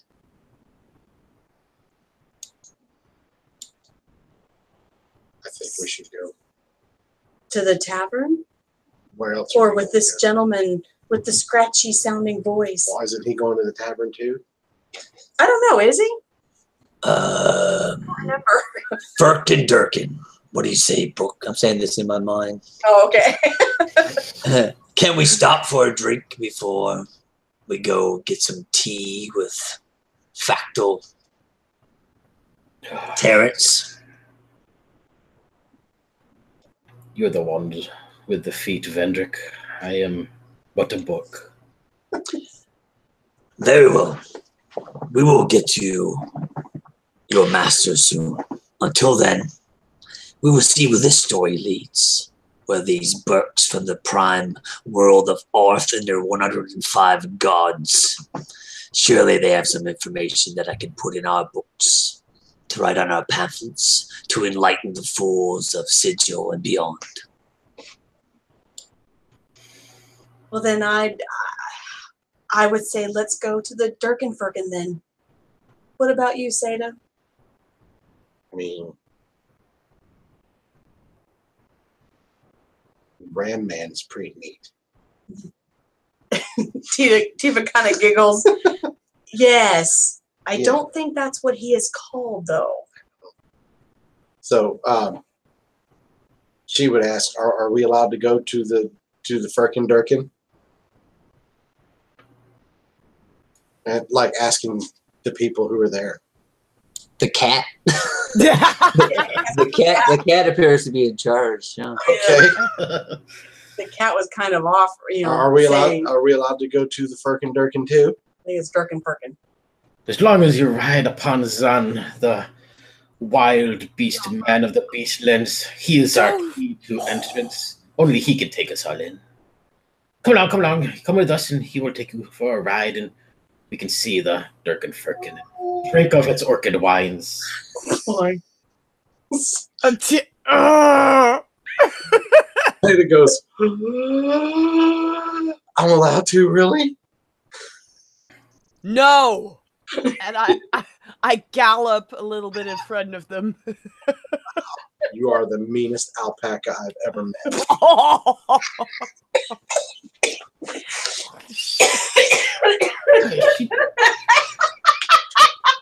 She certainly does look like an alpaca. Do you spit, Zan? And I pass by a few crates and I bump into them accidentally with my butt, of course.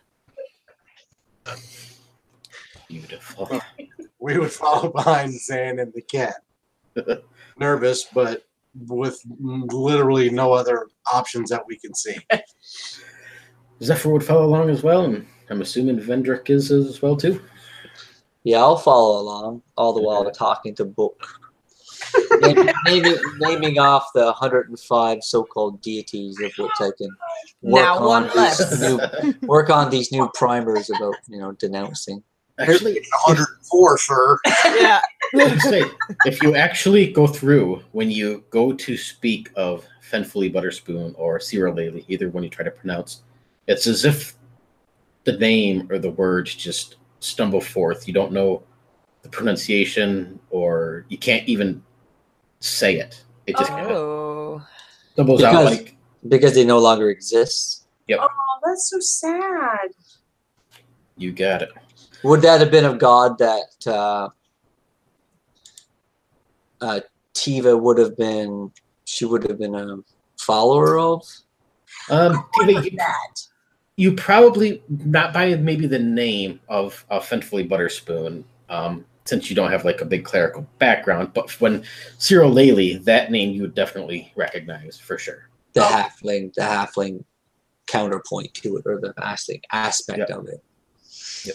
I had wondered because I wasn't sure if she was part of like the world that Tiva and Seda came from, or if she was on another plane. I had wondered once I found out that she was actually a halfling deity. So I imagine probably during the chaos of everything, you might have caught the name or something, but nothing until maybe now all of a sudden it kind of registers. Yeah, but the same sort of thing when you go to even think of the name, it's just jumbled, like it doesn't exist. All right, so that's going to definitely be my priority for the next couple interactions with these planers, is to try to get to the bottom of the details of that little bit of tidbits of information I overheard. Mm. All right, and with that, we will swing this session to a close. Any final words anybody wants to say? Awesome. That was. Also, just